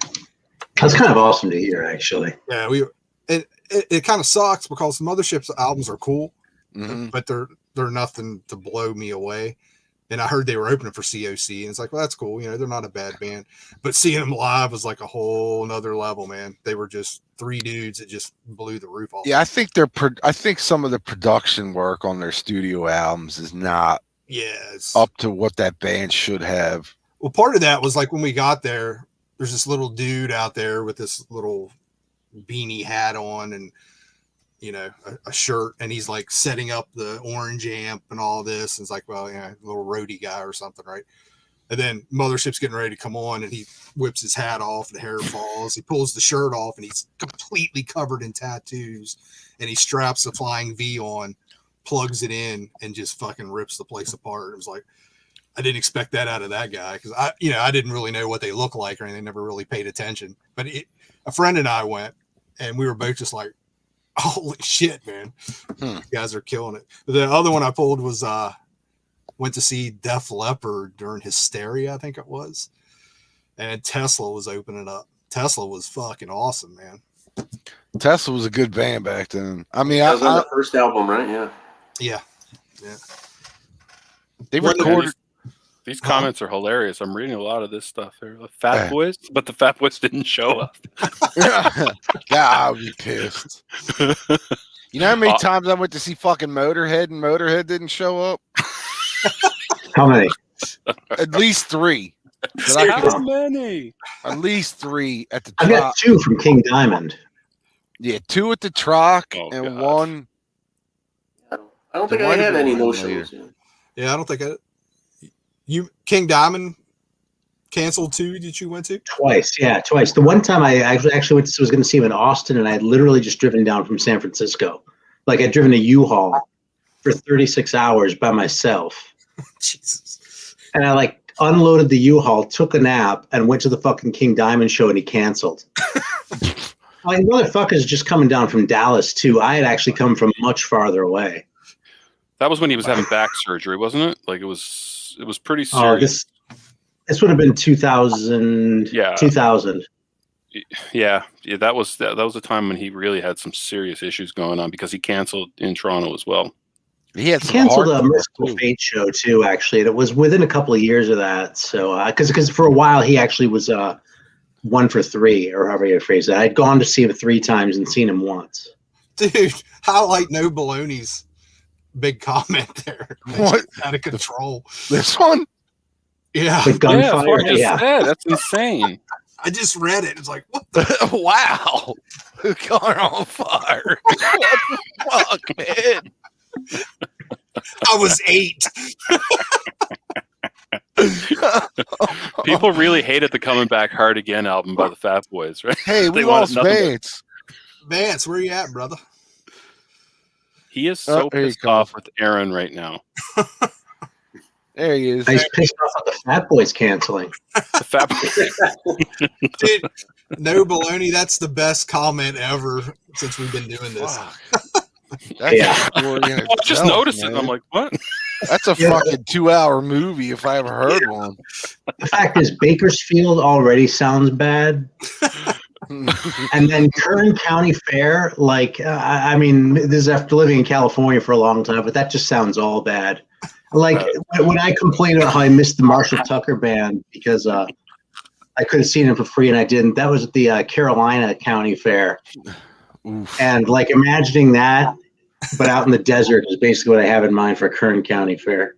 What's funny is you read it with gunfire and cars on fire, and then it's like, I was 8. Yeah, I was 8. You sure you weren't watching a movie? No, First show. wait. Oh god damn! His dad had to put him on his shoulders to dodge bullets. What the fuck, man? I didn't know the Fat Boys were all hard to play like that. I don't think your dad put you on his shoulders to dodge bullets, man. He was giving him something to aim at. What the fuck? He's like, here, I'll just run. That was his first show. I don't think he's been chasing that dragon ever since.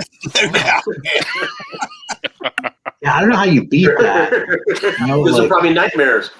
It's like I was in the pit. you're never going to have a better story than that, you know? I think the worst thing that ever happened to me is somebody threw a fucking M80 like 2 feet from me at an Aerosmith concert one time. I almost shit myself.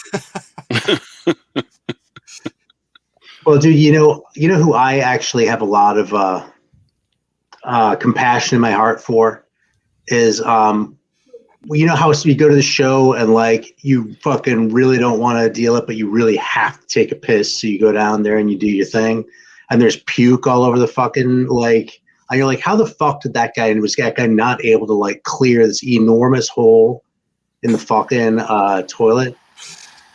And, like gets it all over the seats. Well, when I would see Wasp, yeah, when I went to see Wasp, man, I got that drunk. I had to leave before they even came on, and like I was just so fucking miserable. I was like, I mean, it was my own fault, you know what I mean? I've got no one to blame here, but it was like, I was like, yeah, all those times I was like, yeah, that guy's an asshole. Well, I was that asshole that night. Yeah. I ruined somebody else's piss, Yeah. and I never got to see Wasp. That to Friend of me mine got me a T-shirt though. Have you ever seen me wearing a Blind in Texas shirt in a video? I don't wear it very often, but a friend was like, "Hey man, I got you a shirt so you didn't even get to fucking see him." It just seemed like the Christian thing to do, you know. I never understood. Like, I had friends that would go to shows, get annihilated every fucking show, and not remember it. It's like, Yeah. Oh, I get stories like One that. time too. for me, man. That yeah, I mean, I think I did that once, and it was like by accident. I think somebody slipped me something that I shouldn't have had. Yeah, who is the band? Maybe I left out a couple details too. Who is the band for you though? Oh, the band for me was Metallica. So Oh, it okay. was definitely somebody fucking. I mean, I remember it, but I can't. I don't have. I mean, it's a blur. Dude, here's the thing: is if I was going to do something like that, like Wasp, kind of seems like the right band for it, you know. Like I was going to say, I'd feel dumber if it had been James Taylor, but like getting that annihilated at the fucking James Taylor show sounds more like one of Chromie D's stories than one of mine. Well, I told you the America story, the band America, right? The story about America. Yeah, you were telling us that. The guys that own the shop I work with, Dave and Mike. Mike's mom Mike's mom and dad went to the casinos down in Atlantic City at the time, and they got comp tickets because I guess maybe he hit something. The father hit something, so they couldn't use the comp tickets because they were coming home. So she calls Mike and says, "Hey, I've got these 2 tickets for Penn and Teller's America, right tonight. Do you and Dave want to go?" And they're like, "Yeah, fool, that sounds fuck. You know, we're off, whatever." So they go down there and they get the tickets. They go down, they get into their seats and they're sitting there. And Mike said he looks up and he noticed it's weird, man. There's 3 microphones on the stage, but it's Penn and Teller and only one of them talks. So he's like, all right. So he's like, just as he thinks that him and Dave are sitting there waiting and they're looking around and it's like all these, like, at the time, older people, you know, like older women. And Mike's going, man, these people do not look like a Penn and Teller crowd. He looks at the ticket again, and it says Penn and Teller, and under Penn and Teller it says America. So the mother thought it was called Penn and Teller's America. So as he says, he's looking at the ticket, right? The house lights go down, and the announcer comes on and goes, ladies and gentlemen, thank you for coming to the Claridge Casino, or wherever they were. Ladies and gentlemen, please welcome America, right? And if the band comes out, and Dave, sitting next to Mike, goes, oh, I fucking hate these guys, and puts his head down, right? And he said, all of a sudden, he looks around, and Mike's just being fucking like demonized by all these women looking at Mike because Dave put his head down. Dave's the one that said it, but I fucking hate these guys. So he said that they played, right? And then they opened for fucking Penn and Teller, dude. So he said when Penn and Teller came on, all the women left and there was all men there. There it is. Margaritaville. Margaritaville. You know, if I were to start a band, America can open for me anytime. Open invitation. Well, I could just see if you guys knew Dave. Dave's 65 now, but so he had to be like in his 40s when they went to see this. And you know, I could just see him like, because Dave's like straight laced, funny as fuck, but straight, dry humor. And I could just see him like, oh, I fucking hate these guys. I do the same shit. Hey, Aaron brought up a interesting question: bathrooms at venues. Oh, Jesus. I have one. We used to, everybody's like, this is great. I don't. We used to go to this one nightclub, whatever. We used to see Rothschild there a lot, and Kicks, and crazy looks there. But in the bathroom, there was one urinal, and where the commode should be, the hole. So, and it was like that for years, man. So you'd go in, there'd be one dude at the urinal and one guy just pissing in a hole. And you're Speaking of pissing in a hole, I'll be right back.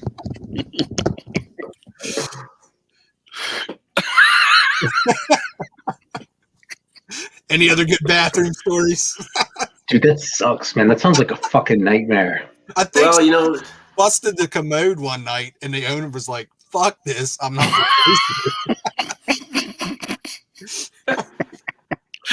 On a Gigantor, I can't remember which one. I ended up like, you know, I've been. It's suspicious. They think I may have Crohn's. We don't know, but anyway. I took a horrible pain in my stomach and I ran to the bathroom like ultra fast. When I got there was like a serious, like all the stalls were taken up. I went to the urinal and I'm like, oh, I'll piss because I really got to piss. And then hopefully that'll buy me some time to go into the next stall. Well, you know, when you start pissing, everything starts to let loose. And I was just like, oh shit. So I ended up like cranking my pants down. I was like kicking the doors. People were terrified. But I got to it. I was like pretty much hauled somebody out. That didn't end the way I thought it was going to. Oh no. I thought seriously, I wasn't gonna shit my pants. That will never happen. Mike's story with the Ramones is hysterical. Mike at the shop. That's my son, Mike's. I think he's talking about Mike at the shop. He had a run-in with Johnny Ramone. I think that's what it was. Yeah, he was backstage. Mike was backstage at a Ramone show, and they were coming off the stage, and I forget what happened. I have to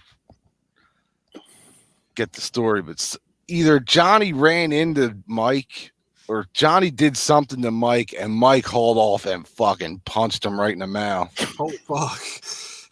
Yeah, he laid him out, dude, because Johnny Ramone was notorious for being a dickhead. Yeah. Yes. Johnny was a dick, says right there. Yeah, so I can't remember. There was something about an elbow. I don't know if Johnny threw an elbow at Mike for some odd reason, but Mike just fucking popped him one. But we laugh about that shit all the time. It's like, yeah, Mike fucking punched Johnny Ramone in the mouth. Yeah, he was a up dick. around here. A show people would be surprised you went to. Who have you seen that people would be like, I can't imagine you seeing that band? Oh, I think people know that about me already. Greeno should. Maybe not. I don't know. Take a guess. He's no longer with us. Gary Glitter. No. No, he said show. I went to Gary's house when I was 10. Piggybacking Scott Ian. When I was 10, yeah, with Scott Ian on my back. Like Yoda. Yeah. Tongue he will touch.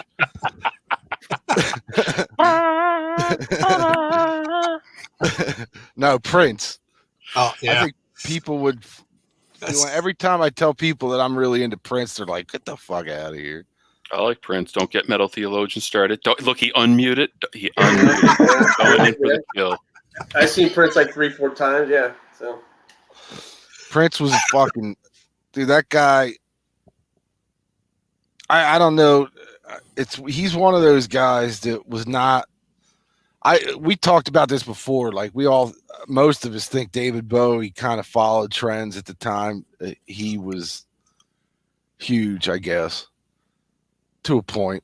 But Prince was one of those guys that he never followed any trends. He was the trend. People followed what he did they tried to. Nobody ever really successfully did it. Yeah, that kind of surprised me. You told me you were that big of a fan. And mostly Prince stuff that I like is when he actually plays guitar and does some of the funk rock shit that he does. Like all that R&B shit, you can have all that stuff. I mean, to me, it's not. Look, the later Prince stuff I can't get into, but he did a record called Chaos and Disorder. I think it was one of those like Warner Brothers things that they just kind of had to fill in. Yeah. Dude, that album's amazing. How about you, Vance? I've seen Pat Boone and Dan Fogelberg of all people. Fogelberg. Was it the metal album, Pat Boone? No, it was. My dad worked at a hotel. He was playing the nightclub there, and my dad, took me, my sister, and my mom, and Pat Boone sang "Happy Birthday" to my sister. I think I can't remember how old she was, but yeah. So we were just there, and but I was there. So Wow. It's not somebody I would ever go see. That's awesome. And then Dan Fogelberg, man, I got free tickets. Same thing with my dad. I worked at this hotel, and they had, I can get the tickets in the early '80s and stuff, and just gave us free tickets. We'll go check it out. Right? It was one of the most. It was at like a hockey stadium kind of thing, not the big ones here, but this big stadium thing. Mm-hmm. And I think the first 30 rows were the only ones filled up. I mean, it was so empty that we just walked around and said, let's go up in the last row and see what it'd be like to sit in the last row. Let's walk down to the first row and see what it's like to sit down there. Let's go over this section. We just walked around the whole place, That's funny. But other than that, everybody I've wanted to see, How about you, Aaron? You ever get drugged to something that people be surprised? Yeah, there are probably a few. I mean, I did see James Taylor. There you go. That's twice tonight he's come up. Yeah, well, it was actually kind of the same context. I just didn't drop for him, but yeah. Oh, I saw the Village People. Oh shit! When? You had me at Village. Wow. You might win this one. That was like early 90s, that would have been. I was still living in Cleveland, so 91, 92, somewhere in there, 93 maybe. Yeah, and they sang to a tape. Oh, God. So But it was like kind of basically awesome. I had a great time, guy. I saw Andy Gibb. Oh shit! There you go. That was my first concert I ever went to, I think. Was that Oh, there you go. 70s Andy Gibb? Yeah, it was like I was 6. I only went because my aunt was a teenager at the time, and you know how teens are with those heartthrobs. So Yeah. I think my grandmother took her to Great Adventure to see Andy Gibb. He was playing a show there, and our family priest at the time drove us. So we were all sitting there. So it was a priest, a fucking 8-year-old or 7-year-old, my grandmom, and like a 14-year-old. And there was girls fucking passing out, dude. I was in shock. I couldn't believe what was happening because I didn't know who Andy Gibb was. I mean, I kind of knew, but that's when you realized you wanted to be a rocker. Yeah, once I saw the chicks hanging out and like passing out and stuff, I was like, they probably got cooties. Started unbuttoning your shirt low and stuff. Yeah, this is life for me. These girls got cooties. They got passing out. I wasn't into girls yet. How about you, Phil? Still not. What? Well, people will be surprised that I whenever I could, I'd go see Depeche Mode because I love Depeche Mode. I took a lot of shit from a lot of people, by the way. And go ahead. Come on. I'm ready. I love Violator. I think Violator's a great album. Oh, listen, man. I love Ultra. Fans, don't get me started, baby. Yeah, not on this screen. But I actually gave them another chance a few years ago when I got really into like that industrial shit. I was like, I wonder if this is why people like Depeche Mode. So I listened to one of those records, and I was like, nope, I still think it's crap. But I did go see NSYNC. That's kind of awesome. I like Man Record Night. I think I'd rather see Depeche Mode, but I think I'd rather tell people I saw NSYNC.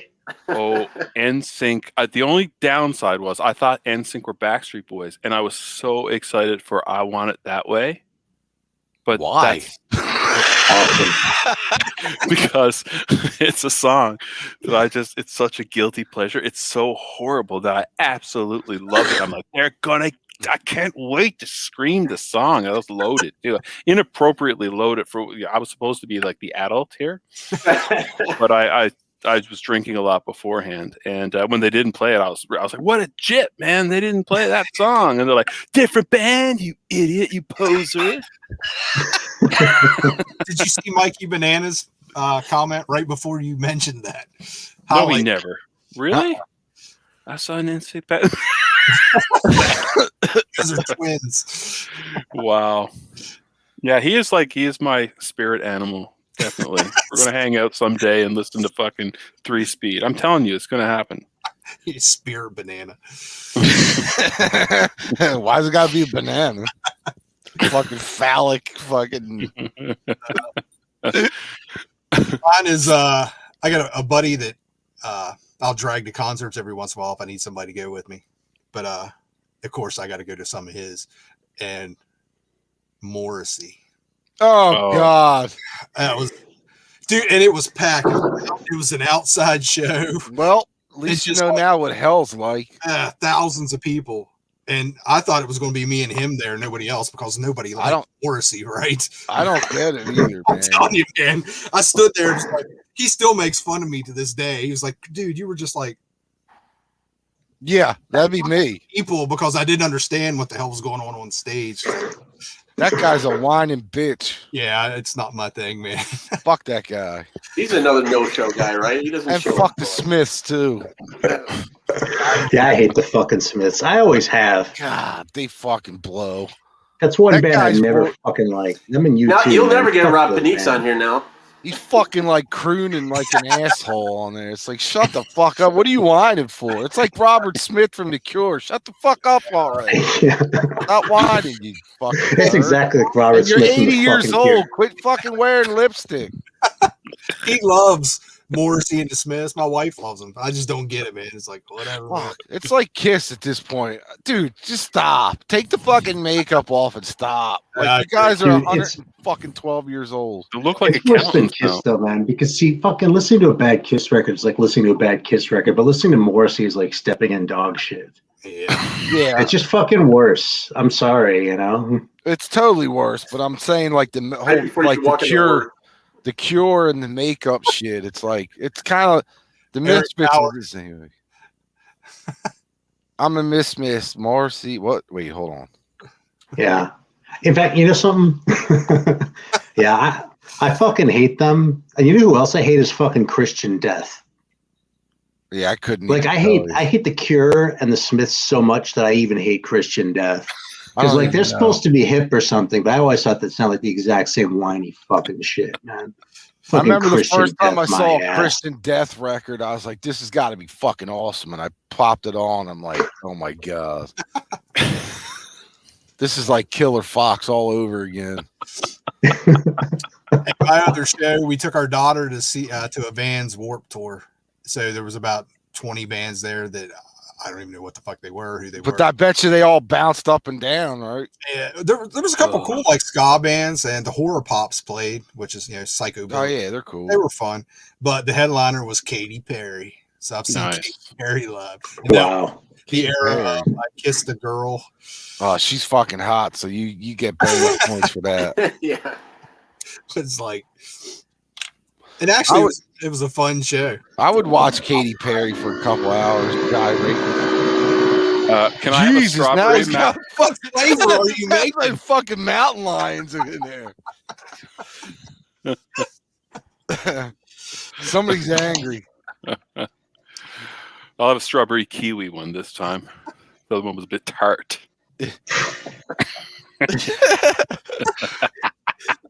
All right, man. What's the best seat you ever had at a show? Front row, AC/DC, front center, baby. Holy shit. Yep. And that was by accident. I had bought tickets. This is for Ball Breaker tour, maybe. Either that or Stiff Upper Lip tour. Would you get upgraded or something? No, my buddy Rob and I got tickets. Like I just bought them. We had like first level right by the side, and then he worked at Sam Goody at the time, and he's like, dude, he calls me up the day of the show, dude, there's a guy in here with his kid that has front row center for tonight. I'm like, yeah, okay, whatever. And they can't go, and he gave us the tickets. I was like, get the fuck out of here. So I went and met him down at the Wachovia Center. Sure enough, man, fucking tickets were legit. Went right front row. We got front row that we got so close that fucking Brian Johnson scared us fucking with his evil looks all through the concert. We're like, God damn, he's a homely dude. His big old wang ready he makes some fucked up faces when he's singing. It's funny. How about you, Vance? I officially had front row for Damn Yankees and Bad Company. Cool. Other than that, I had like third row for Robert Plant, but by mid-show I got up on the rail. Cool. Climbed over. Other ones were all just sneaking up on seats and stuff like that. You know? I've also had front row to like every Britney Fox show too that I've been to. I've got an awesome Britney Fox shirt, man. I should have wore it tonight. I'd be fat. My man boobs would be like out, but I wouldn't give a shit. And those are like tickets. Like, I've been at general mission shows where I've gotten really close. I got really close, like Gary Clark Jr. just not too long ago. Went to go see the band live. Saw those guys real close. Those were general mission shows. How about you, Aaron? I guess fucking texting me. Oh no, it was a stream Commissioner going Gordon on. Riddler's escaped. Yeah, I never really go to shows with seats. You know what I mean? Generally speaking, if there's seats, I don't want to go. Unless like the orchestra, but that's just sort of like a thing that. So I've only been to shows with assigned seating. Like I could count them on one hand how many times. So you never been to like big stadium shows, like I've been to a couple. I mean, I saw Judas Priest in like the 2000s, and then I was on the lawn on the James Taylor show, right? And then there was assigned seating at that Madion show I went to with my kid in Atlanta before the world went to hell. But yeah, so like I was in the front when I saw Merciful Fate for as long as I wanted to be, But yeah, I don't know. I mean, there were a lot of shows I can think of where I didn't necessarily want to be in the front either, Like there were shows where I was as close to the front as I was like comfortable being. Like Half Japanese was kind of like that. Actually, I didn't want to be right in the front because they were kind of weird. And then like Mayhem, dude, that was a fucking show. I was like moving back. Whoa, Eric Bauer, Cinderella Jr. You better hold up. Yeah, Eric, you better watch yourself, man. Because if it wasn't for Mike, there would be no Cinderella. What What was that? Oh, tour book. Yeah, tour book. That's what I tell people. People get so mad at me, especially around this area, because it's where we're all from. It's like Cinderella. Fucking Cinderella wasn't shit until, after Michael Kelly Smith left. What about you, Phil? So glad you asked. There's 2 times. I told you I'm a huge Rat fan. Rat, Cinderella, and Poison. I got to sit on the side of the stage. Nice. Right on. Wow. And Billy Idol. I got to sit on the side of the stage as well. And I was eating Cornish hen the whole time. I was watching Billy Idol. What? They have a rotisserie by the soundboard on the side there. No, it was like backstage. There was like a whole bunch of food, and no one was eating it. And Fat Ass here saw it. And I'm like, well, man, I'm gonna it's dinner and a movie. So I grabbed an entire. I'm drunk, right? I grabbed the entire Cornish hen, and I remember shoving shit inside the Cornish hen. Like potatoes and shit. It's like little micro carrots and shoving it inside. It was very sexual. But I was, I admit it was the most innocent thing in the world. I just needed to eat while I watched Billy Idol, and he played Hole in the Wall, so it was fantastic. That's funny. I'll tell you, the scariest show we ever been to was the fucking Toilet Boys. I can only Really? Yeah, man. The fucking not one of the scary. Toilet Boys who turned me on to Manowar. No, the Toilet was. They weren't scary. The Miss Guy, the singer, man, he was freaking me out. Oh yeah. He's my boy. Actually, it was Steve Couchy and I went to that show too, and we met my buddy Rob down there. The same Rob that was front and center with me in AC/DC. And all night, he didn't know who the Toilet Boys were, and I loved the Toilet Boys. And They're awesome, man. yeah, and we were watching them, and Miss Guy's just like, I don't know if it's at this point, if he was transitioning to a woman or if he has by now, but that was I his think it's whole just drag. yeah, that was his whole stick anyway. But they were fucking great. They were like a modern New York Dolls, kind of with the little kiss thrown in. Yeah. But I remember like the way he was on stage that night, just act, very flamboyant and everything. And my buddy Rob was like, he scares me. I'm like, why? He's not going to come down here and fucking blow you, man. Relax. But we had so much fun, dude. But I'll never forget Rob that night. Because he had no idea who the Toilet Boys were. I'm like, they're fucking great. Don't worry. And he just saw this guy up there, and he's like, what the fuck is happening? That was a fun show, though. But I can't remember. I think I'd have to ask Couchy, but I can't remember who opened for him. I think it was a couple local bands that were really good. But other than that, I don't think it was anybody else that was, that anybody would know. But it was a fun show. I think the best seats I had was a friend and I, day of the show, decided to go see Dio on the Sacred Heart tour. He was playing an outside place with the lawn. Oh, yeah. Yeah, and we were like, well, let's just go. We'll get lawn seats. It'll be cheap. And we walked up to get the lawn seats, like half hour before the show started. And the guy was like, hey, I got pavilion seats too if you want them. Dio had some reserved, and he just let him go. I guess his people weren't coming. It's like, well, how much? And he's like, I can do almost the same as the lawn. It's like, well, where's it at? And it's 7th row center. And it's like, oh, that's cool. And you got to remember, this was the Sacred Heart tour with the dragon. Yeah. Oh, Mamma Mia. We were so fucking close. That dragon would breathe fire. And it was like, you could feel the heat like hitting you. Yeah. This is the best show ever. It was them with Accept opening up for Metal Heart. Oh, Greeno, you just made me very, very, very jealous. Oh, there you go. Son of a bitch. That's it. Rough Cut opened up, right? No, it was Accept for us. Yeah, we had Rough Cut, yeah. Yeah. I saw Accept with fucking David Reese on vocals live. Wow. Oh, yeah. Opening for Wasp. The Metal Heart? Headless Children tour. No. The Eat the Rich. Yeah. Eat the Heat. Beat the Heat.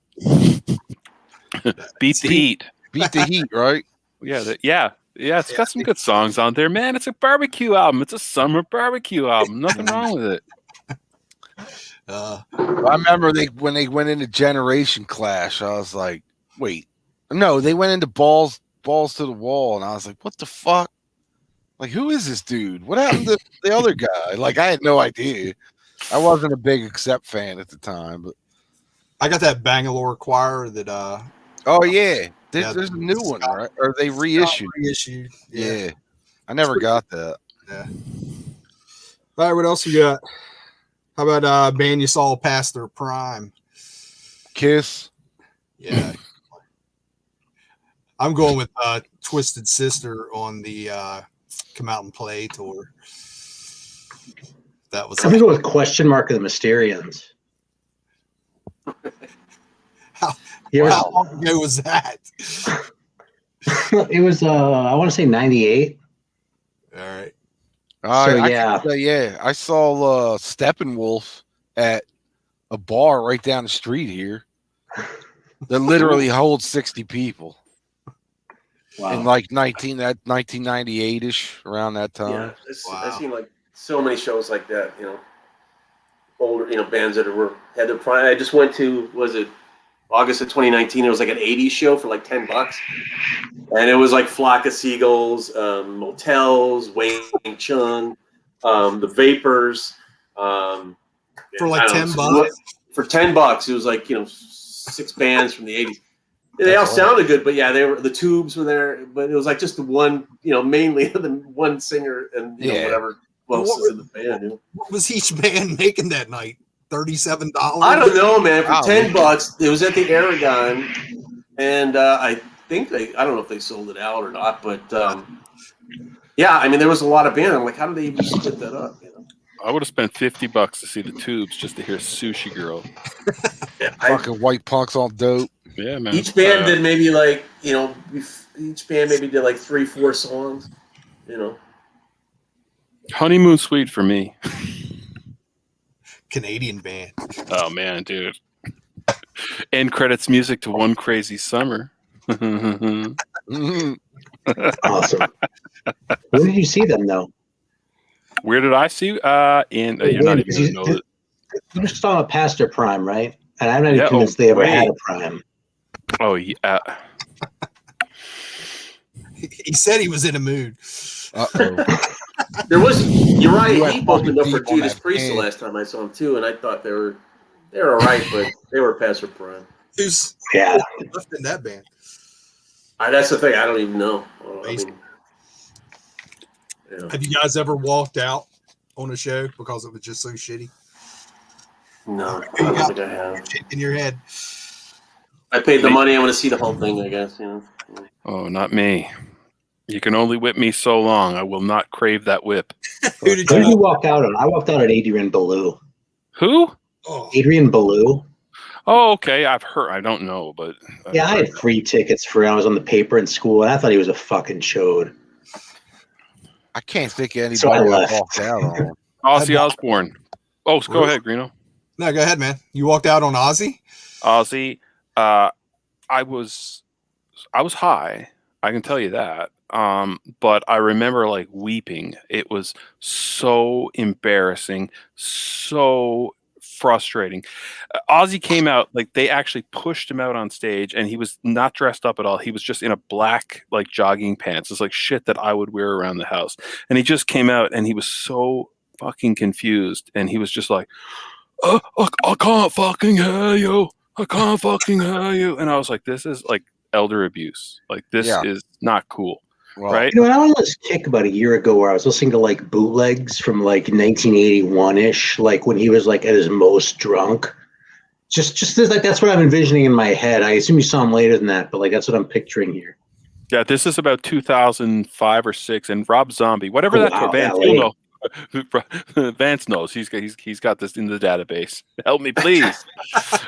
It's Rob Zombie opened up for him, and I'm not a Rob Zombie fan at all, but I thought it was pretty fucking cool of Rob Zombie because he ran out on that stage and he sang the entire concert. It was the most bizarre event I have ever seen in my life.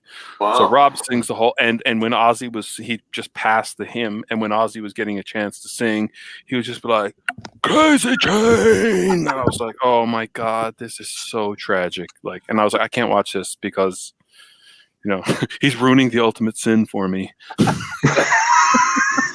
if Rob Zombie sings "Secret Loser," I'm gonna fucking die.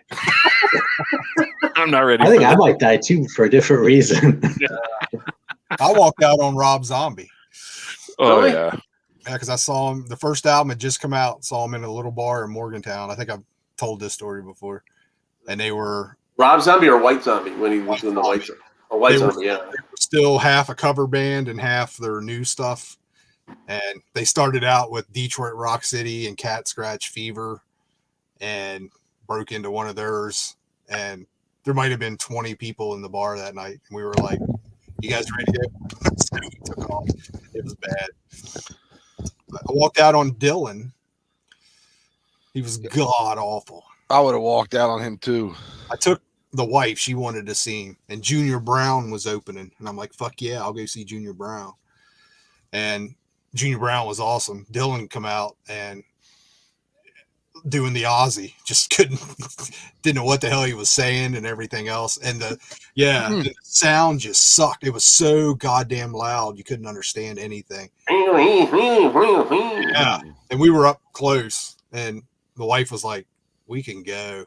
I was like, "Really? You ready to go?" She's like, "Yeah, this is bad." By the time we got to the back of it was like in a minor league baseball stadium. By the time we got to the back of the stadium, you could hear it better. It wasn't quite as bad, but up front, it was just like a massive noise with him gargling over top. It was just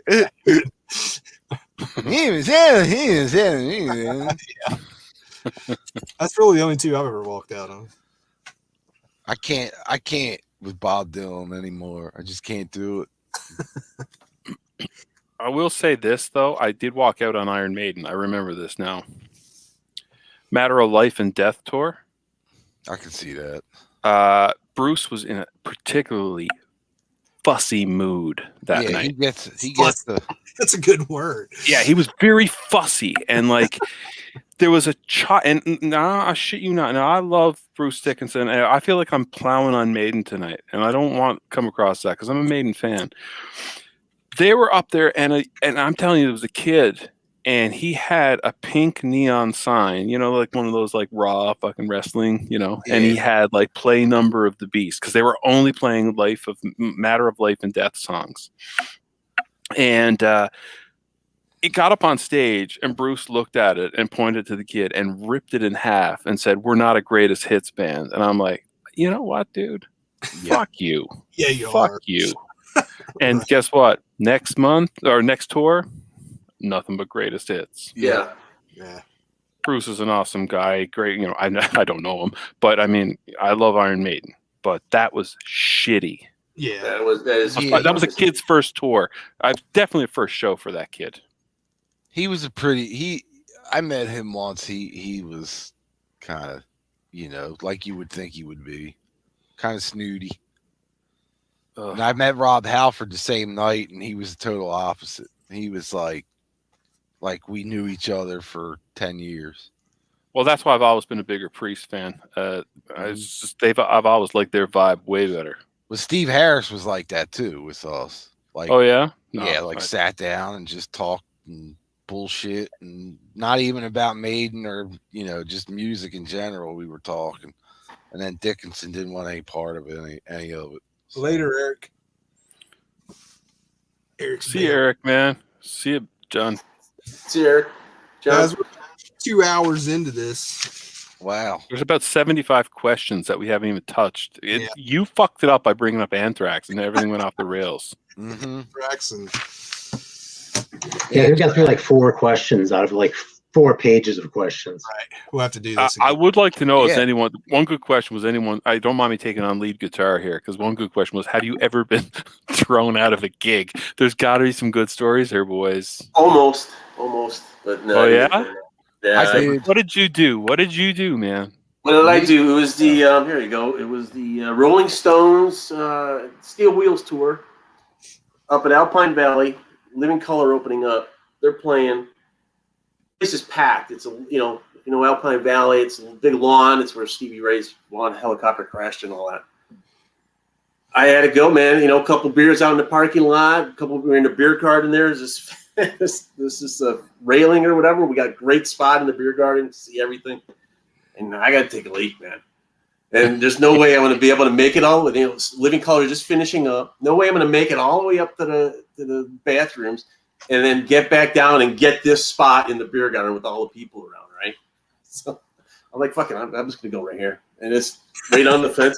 So I'm just, I was kind of like trying to aim it down the post of the railing and shit, right?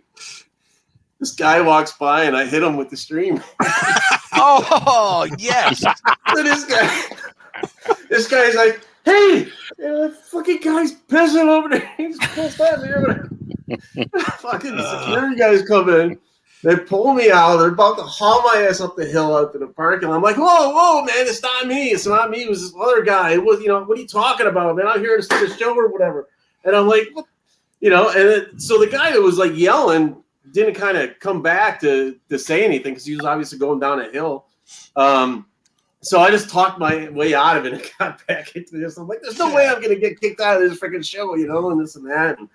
But it was close, man. I mean, these guys, 2 guys had me up, and they're like, I was already, going like 10 steps up the hill. I'm like, whoa, it's not me. So, that was about as close. I never no fights or nothing like that, but that was about as close as I got. And I sobered up really quick. It was like, all right, I'm going to do that again. We had the cops throw all of our beer out in the parking lot. Oh yeah, shit like that. Yeah. We were underage. We went to see Motley Crue 2 nights in a row at the Capitol Center in DC. The one dude that went with us could only get tickets for the second night. So the first night he's just in the car, chugging beer, waiting on us to come out. But we had beer that didn't have the twist off. So, and we didn't have an opener. So every time he got a new beer, he had to get out of the car and he would get it onto the rim of the wheel and hit it to get the cap off, right? So he's out there and he hits it, and the cops walk up and he's like, hey boy, what you got there? So by the time we get out of the show, all of our beer for the 2 days is busted like down over the hill where the cop, he's like, dude, he goes, I just stood there as the cops were pulling the beer out of all the coolers and just throwing them down over the hill, busting them. Oh man. Like, Jesus Christ, dude. Because it's like all you had to do was stay in the car. Yeah. Why are you outside the car? Because I had to open the beer. Fuck yeah. I had a story like that too. It was Fastway and AC/DC, the first time seeing them, 83? Mm-hmm. And yeah, we were drinking in the car, or whatever. But we got, first we went, let's just hang out this parking lot. We'll have a couple. And then, a cop pulls up. What are you guys doing? You guys got to get out of here. Whatever. So we go to another one. The same thing happens. Then we get to the parking lot of the stadium, and the same thing where we're sitting there drinking. So you guys got to dump that out. You're all underage and shit. So it was like 3 shots there. It was like 83. Huh? Was that 83? Jesus yeah, Christ! I was in kindergarten, dude. Yeah, well, like I said, I think I got like 10 years on you guys. Oh, yeah. Yeah, it was Fastway and Flicking a Switch tour. Wow. I went to a winger show where I had no business being at a winger show because I really, really hate winger. Mm-hmm. And dude, you had business at a winger show. Let's be honest. But I remember being really belligerent, and when they started playing 17, it was a pretty intimate club too. Before they started, they're like, "This next one's called 17." I'm like, gross. Pedophile. It was just everyone stopped, and then while they were playing, I was like, for the whole song, I was like this, just doing this. And I remember this hands grabbing my shoulders, and I was like, oh! And this gorilla looked at me. He's like, if you don't like it, get the fuck out. And then drunk me decided to try to play dirty. And I tried to give him a Glasgow kiss, where you headbutt him in the nose. That didn't work at all. And he like grabbed me. And the next thing I know, I was spiraling down a staircase. Bleeding everywhere. I'm like, fuck Winger. Fuck Winger. 17. Gross. That's fucking Zing. Yeah, that's beautiful. I really took Winger off his game though, man, because he knew he didn't have the confidence to sing that song. He's like, I'm not going to get away with this. And old Bernard served it up fine stuff. The fucking, it's just like a pin drop. You're just saying, gross. Ew, you pedophile. Yeah. All right, guys. I think we got to wrap it up. It's like well over 2 hours now. Holy shit. This was fun. Yeah, man. Great stories. We, like you guys said, we didn't get to a third of the questions. Yeah, you could use them for other shows. Yeah, hell yeah, man. Yeah. So thanks for everybody coming on. Thanks for everybody in the comments, man. The I didn't chat. want to. I'll never look at the Fat Boys the same way again. I know that. Yeah. That's a movie waiting to be written. Some hardcore motherfuckers, man. Especially Zone Pop put them on the shoulders as an easy target. Oh shit. But hey, a shout out to Aaron right there. UFO was the last show I went to. Oh, no shit. Right on. Yeah, February 15th, 2020. After that, it all shut down. So. That's another band I saw way late, but I've seen them twice and had a great time both times. Mine was the Misfits. Was the last show I saw was the Misfits. Mine was Maddie-On, I'm pretty sure. I can't even fucking remember. I think maybe Super Suckers. Yeah, I think. Does anybody have an after hours show? Because I got about 6 tall cans that I want to drink. So if there's an after hour, when I'm going to go. I think Brother Brian might be live. Let me check for you. Oh, he's going to be. He's right up my alley. He would. Oh my god, 2 of us drunk. My god, I'll try to Glasgow kiss him through the screen.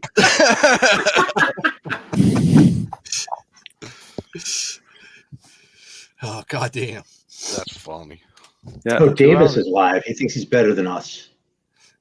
Guys, he was on we before. should They all need to start his own stream. Let's fucking get naked, man, and attack Davis' stream. Hey, who wants to get naked? Huge kegger back at Moochie's. Let's fucking go. We're going streaking. Okay, I'm just putting it out there before we say see ya. I'm not above attacking Davis's stream in this kind of semi-drunken state right now. I wish there was a way you could like fucking muscle your way into somebody else's stream without being invited. Just pop up. You're like, yo, you fuck. Oh, you could totally do that right now. He does that open stream thing. He'll let anyone. Yeah, you do an open stream. You're just like, oh yeah, come, Brian, right? No. Come on up, Bobby. You could just go right in. And... Who is it? Who is Davis Winchester and Brother Brian, I think, are on too, right? Well, man, yeah. I got a 6er of talls, man. So I might check it out if anyone wants to come with me.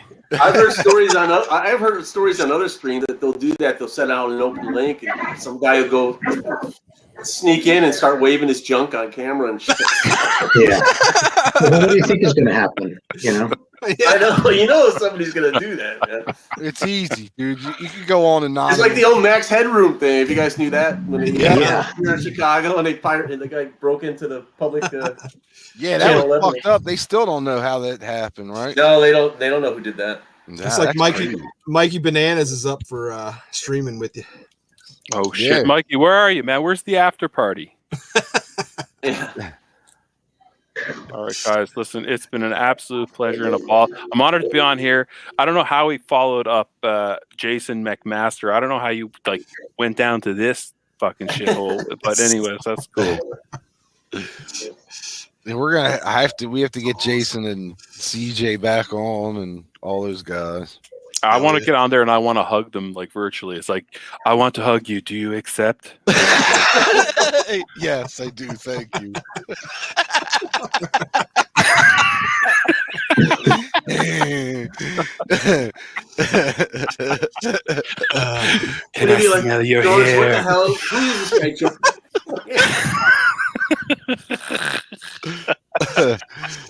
Oh, goddamn. Talls, baby. Talls.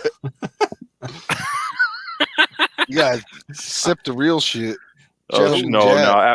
After night shift, there'd be no gentleman. There'd be that. I'd be the guy that would whip dicks out then. I can't do that. Like, what's your favorite show? I don't know, but let me show you this. Check out this hog.